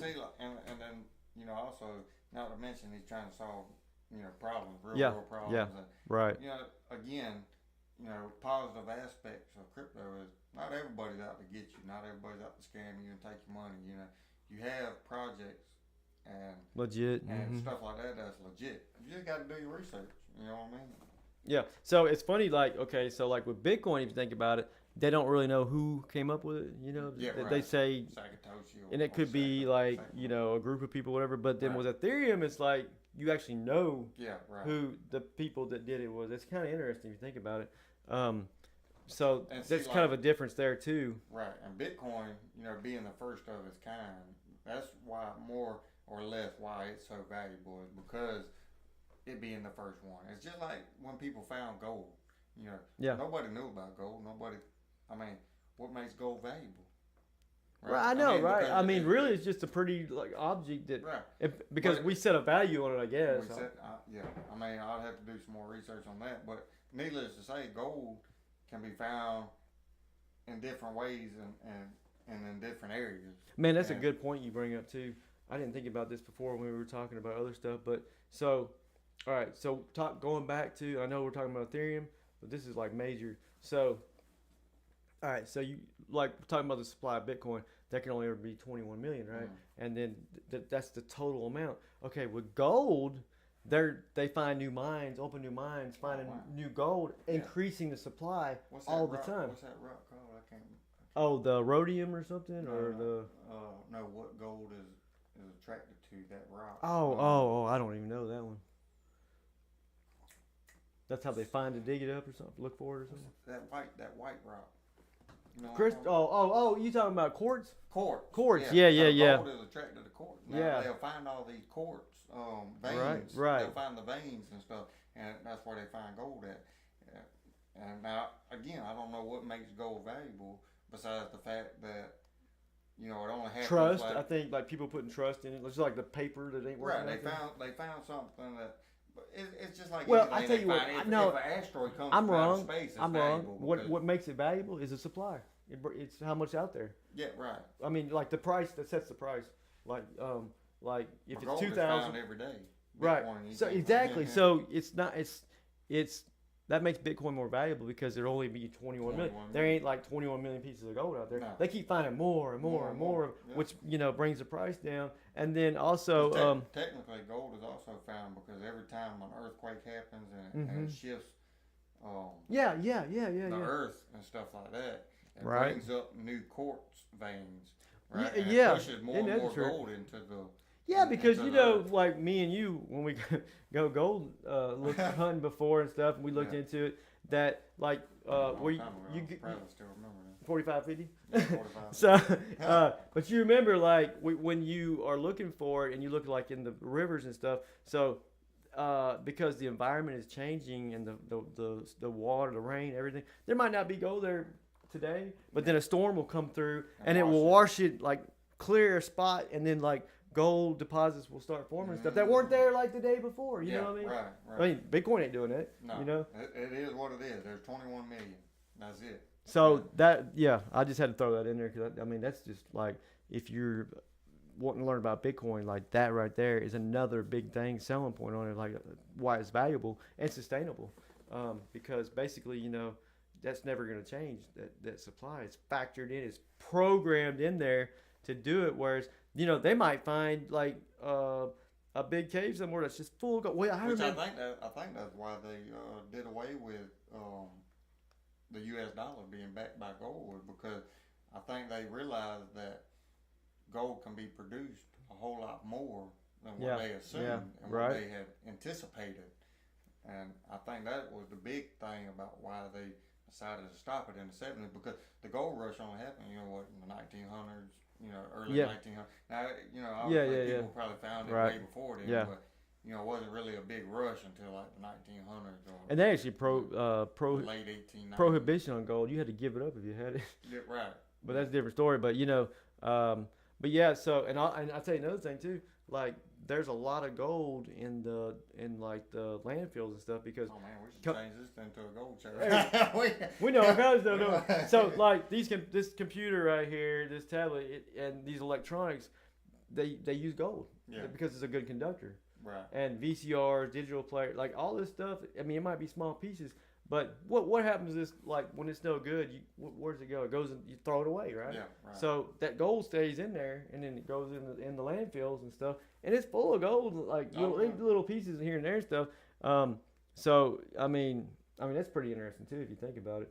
Right. But so a lot of the gold they find they use not just for like jewelry and stuff like that. Yeah. Because it is such a good conductor and stuff too. So that gives it gold utility too. But it's good to know the education behind the finance and the currency. Information behind the currency and U.S. dollar and stuff. But back to Ethereum. Yeah, let's go back to Ethereum. Again, the dude was amazing. He was smart. He created this, and then. As you said, Charles Hoskinson or whatever. Yeah, he stemmed off of it. He stemmed off of it, but it was created for all these different aspects, and it's only growing. Again, they swapped to the proof of stake, which is doing away with the electricity and the mining and having all these graphic cards and whatever the case may be. So with the proof of stake, how does that work? Because viewers might not understand. So basically. You take the asset and you're staking it. So you take your money and you're staking it onto whether it be a third party or if you use, say, a centralized exchange, then you stake it on that exchange. And it basically gets locked up, whether it be 30 days, a month. You can't touch it. And you can't touch it. And like Ethereum, as you mentioned earlier, you can't really get it off right now. It's coming though. There's a date. Yeah. There's a date of when they were released. Once they get the updates all taken care of, like the upgrades and stuff. Yeah, they allow you to take it off of there.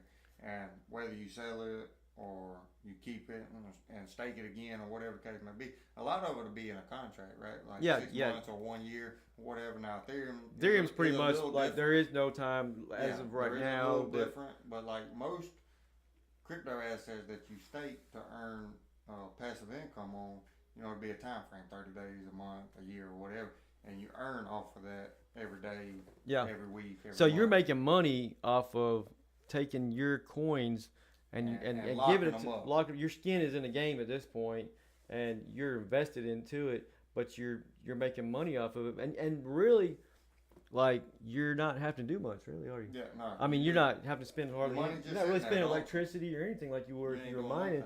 It's all, you don't have to fix graphics cards. So it's eco-friendly, and it That's making income while you're sleeping. You're talking about 24/7 passive income, and but you have to have the initial. And what you're doing, and basically what you're doing by staking Ethereum or any other crypto asset, is you're securing the network, securing the blockchain, and that's the main goal. Is because in order for crypto to work, it takes the people, because crypto was designed and built peer to peer. Right, so it's people to people. It's all designed for the people. It ain't designed for the government. It ain't for them to be in control of money and stuff like that. It's all a community based asset. Now, in my opinion, You talking about Bitcoin? No, just Ethereum, even with staking, because you're securing the network. Staking, right. And the network being decentralized, it's based off peer to peer. Security. Yeah. Right? So it's like with mining, whether it be Bitcoin or Ethereum, It's kind of like proof of stake is an upgraded version of proof of work. Yeah. It's like proof of work is the old way of doing things. The old system of it, and maybe it's just updated now to where instead of you running electricity and having this big old rig and stuff and consuming all this power, now it's just something that's in the background. Your computer's running math. It runs so much smoother too, because we were mining before, and I still do some mining, but you have problems where you had to your rig would go down, and you'd have to overheat or change the cooling pads, the thermal pads, or you have to reset the rig because it's running, but it ain't doing nothing. At work all day, and putting out the heat, and then you got to run heavier cables to plug it in because it's pulling so much power. But with this proof of stake thing, you don't have any of those problems. You ain't got no problem. You don't have. I mean, it don't affect any of that stuff, and that's just like set it and just forget it type thing. And they get rewarded. Now some of these platforms, I don't know if I'm sure you know, but a lot of some of these platforms and projects, when you stake, and you're which it also has to do with running a node, right? Because you can run a node, and there is a difference. But like you can stake your coin, or you can run a node, and some of them or buy a node sometimes even. It's crazy. And it requires you to run your computer 24/7, but you don't have to do nothing. Right. Except just it's very similar. Yeah. The only thing with that is you have to make sure you have an internet connection that's stable, running all the time. Because if you lose an internet connection, then you'll actually stop. The node will stop, type of thing. But with the Ethereum thing is you don't really have to worry about that part. You're handing it to them, and they're taking care of all that. You're just supplying them You're supplying them the money or the value, the asset, for them to be able to do it. Right. And the returns are great. I mean, just way better than a bank. I can't remember if you have the full 32. I think it's 7-8% maybe or something like that. Yeah, 6.5. It depends on what exchange you're on. If you put it in a pool, they're going to get their cut or whatever too. Right. Everybody together. But it's pretty. It's pretty. I mean, it's way better than banks. You know what I mean? And not to mention anything better than nothing. If you can again make your money work for you, you ain't losing, right? Right. Because if you got $1,000 and it's making you $1 a day, you're still making $1 a day. Well, and it all adds up. Here's the beauty of it is that Ethereum is what $1,700 something dollars maybe, $1,731. Okay, so you're getting paid in Ethereum today. You're making this, and that's what the value is now. But in the next bull run, it might be $10,000, right? So if you're holding on to what you get once it's released to you, then it just keeps going up in value. Could you imagine lose if you stake 32 ETH? That's $1,700 per coin, and say you ended up, let's just say after 1 year you was able to unstake your 32 ETH, and you earned 1 Ethereum. Well, after 1 year, the price went up to $10,000. You got $10,000 for free. Yeah. For not doing for anything. not doing anything. But you're sitting there waiting on the price to go up. And not even having to do like any maintenance or like making sure it's running Right. and paying electric or which you can write that off with other stuff, but a little bit different. But yeah, I mean you can't beat it really, and that's where the quality of the coin comes in too because and like Ethereum's in so much different stuff too. Like oh different man, kinds of projects. they've got Yeah. more partners than anybody. Smart They're like concept. here, and like the next closest one is way down there. They're Right. so far ahead. It's number 2. You know what I mean? They just, I mean, they're not going anywhere. And And they have so many different coins that's compatible with. yeah, the ERC20. Yeah, I mean massive. But yeah, I mean like and when they switched over from proof of work to proof of stake, a lot of people thought they couldn't do it because the task was so hard. Die. Yeah, like if they had an issue with it and it didn't take place and it like Ethereum just shut down or something, and people were nervous about that because then like the network goes down or whatever, and so they took their time, like they took years and years, and they kept. Yeah, this wasn't something that was just like done in a day. This is something that it took 2. Because they started on this like years ago, like you said, years ago, and they would always put out a date they were going to do it, and then they would push it back, and people were getting frustrated, and they pushed that date back, and then that date back, and blah, blah, kind of thing. In 2022, and then when they actually come up with people didn't think they were going to do it because they're so used to like being pushed back. I remember everybody watching the Ethereum gas getting burned. Yeah, in the billions, man. I mean, it was nuts. Yeah. Like, oh man. So then that makes it deflationary, and then that makes it more valuable, and then that's when you start seeing price stabilize and start building back up, and people get more and more involved in Ethereum because of that situation right there. I mean, it's just it's crazy to think about. Look at this, $4.6 billion burned as of January this year. This is March, so it's going to be more than that. You know what I mean? Especially back then, Ethereum was a lot lower than it is now in January. That's a total of 2.8 million Ethereum removed from circulation. Now that's huge. That's crazy, dude. I mean, that's nuts. I mean, how much is in total circulation or total supply? Let me go. 2.8 million was removed. Okay, so probably the price, trading volume, moments, market rank is number 2, market cap.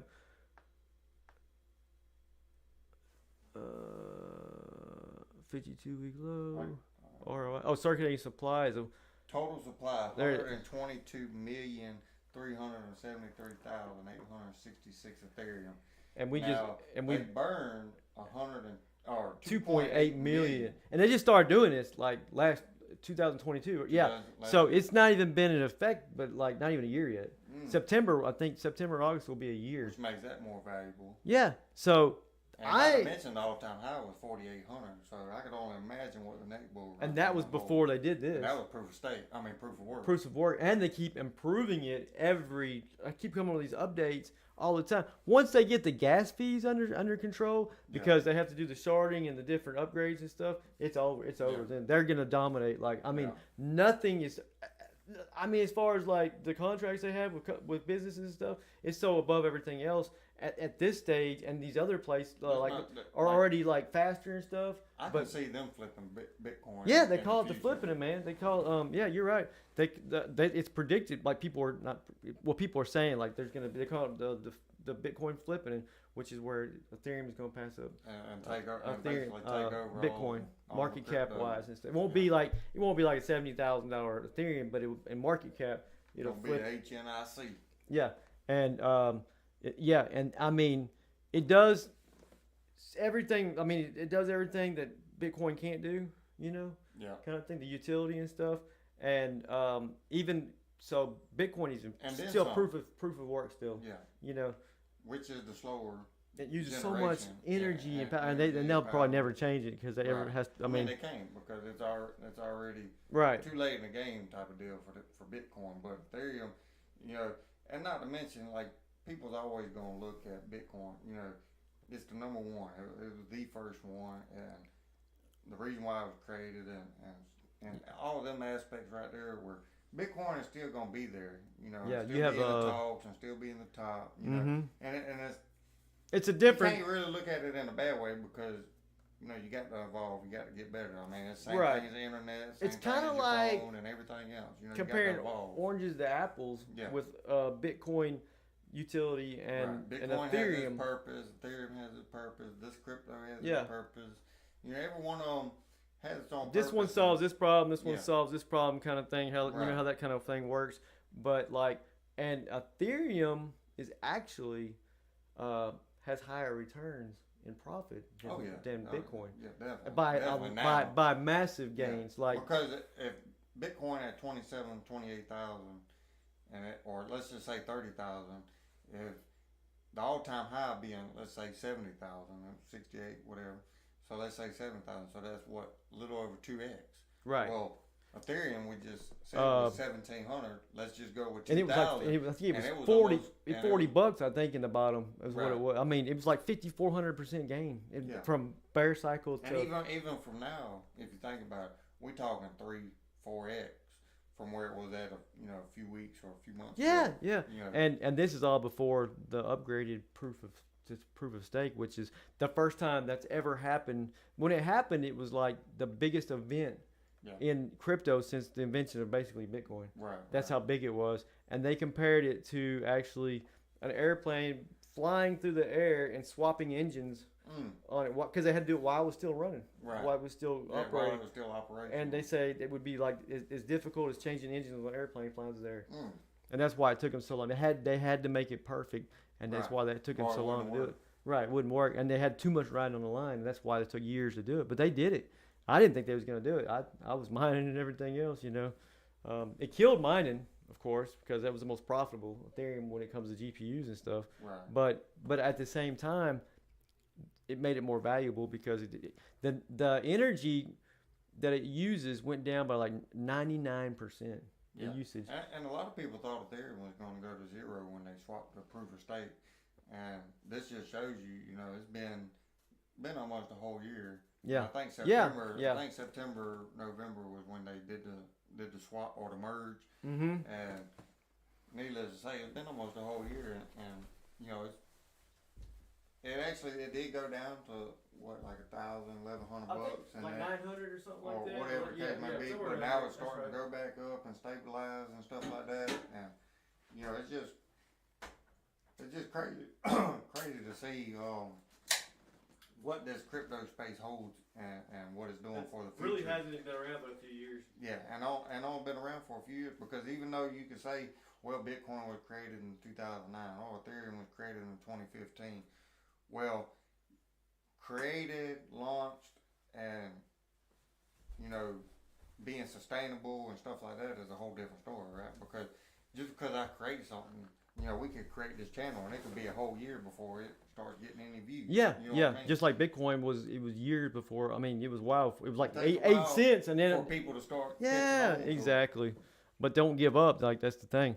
But Ethereum. I'm extremely bullish on Ethereum. Like, I don't think. I mean, we've never had a bull market yet where once it converted over to proof of stake, we don't know what it's capable of. Yeah, right. You know what I mean? Because it's all new territory.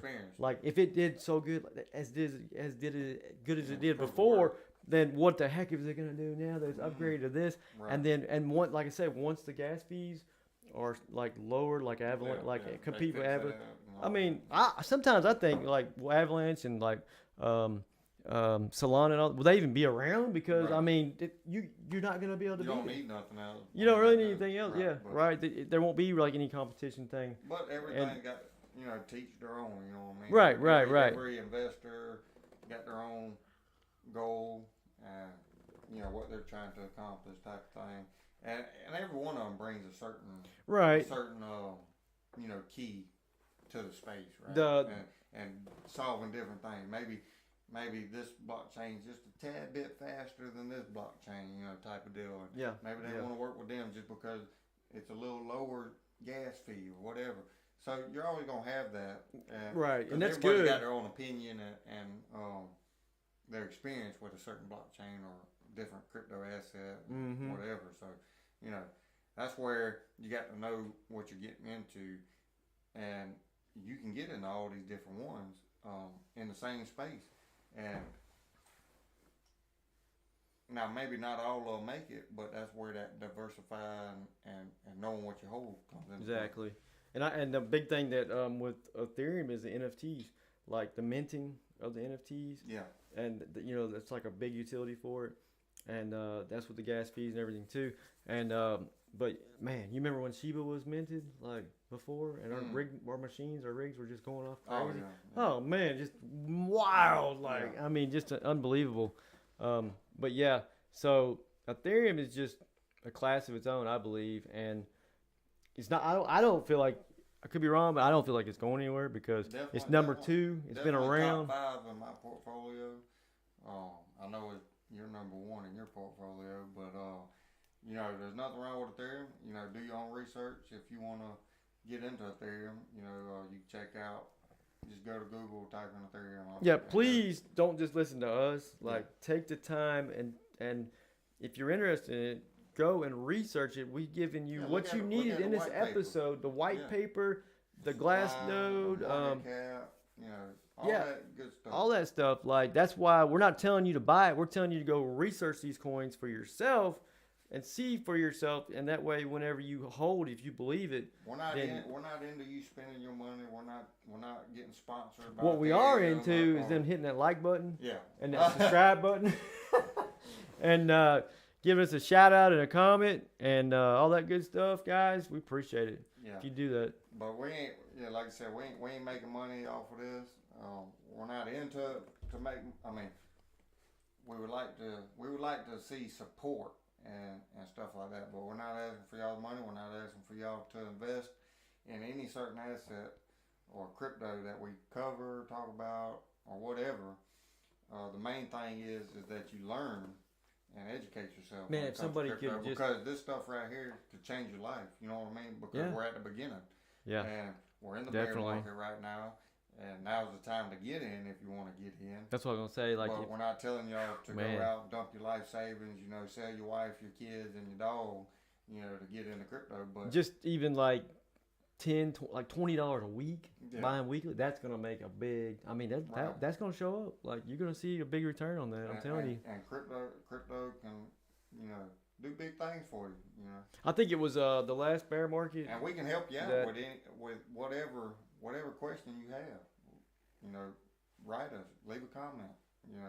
We'll make a video on it, even if we gotta specifically talk to you. And especially being, new to the channel, if you leave a comment or whatever, you're gonna be seen at this point. You're gonna be the only one on there, or not very many. And you will make a video. Get special attention, yeah. Because you're the only one in here, or there ain't but 10 comments to choose from, or whatever the case may be. But it ain't always gonna be like that, right? Because eventually there's gonna be so many that we're not gonna be able to hardly see them all. We're gonna keep on putting out content. We're gonna keep on growing, and we're gonna keep on pushing to make this channel as big as we possibly can. And so with that being said, something to look forward to on the next episode is we're going to be covering the different types of blockchains, because there's a lot of different blockchains out there, whether it be AVAX, Ethereum, you got the Bitcoin, and all these different networks that you need to know about when it comes to selling, transferring, withdrawing, and everything that has to do with that aspect. That's so important that you don't get them mixed up whenever you you try to use a gas like Polygon for a better gas fee. And I'm sure I can speak for both of us. We've made mistakes. Yeah. When it comes to the network, and whether it be swapping or selling or withdrawing. I have. I know you have. That's something to look forward to in the next episode, and we appreciate you watching. If you made it to the end, and stay tuned for our next live. It'll be 6 o'clock on Thursday, and I'll let you say any last words. Yeah, so thanks for watching. Really appreciate it, and if you can hit that like, subscribe button, and it would help us out a great deal. That's the one thing that you can do to support us. Just like to let us know that you enjoy crypto. Even if you don't do anything else, you can like it to show us that you like it. You can leave a comment. Maybe we make a video about it. whatever the case may be, you're gonna let us know that you're Well, interested. we're offering this free content, and it's free for them to hit that like and subscribe button too. Right. It doesn't Takes cost a second. it doesn't cost anything to do it. Right. Well, we work a lot of hours like this show. Yeah, 2 hours over 2 hours right now, Yeah. and it takes 2 seconds to hit that like button. Yeah. So Not to mention, we go to work 9 to 5. Well, technically 6 to 5. yeah, right. And then we come here to give you guys information and help y'all. So if you would, again, just hit that like button at the least, and show us a little love. You good, man? It. I'm good. Yeah. All right, you guys have a great night. We'll talk to you later. We'll see you next time, Thursday at 6 o'clock. Thanks for watching.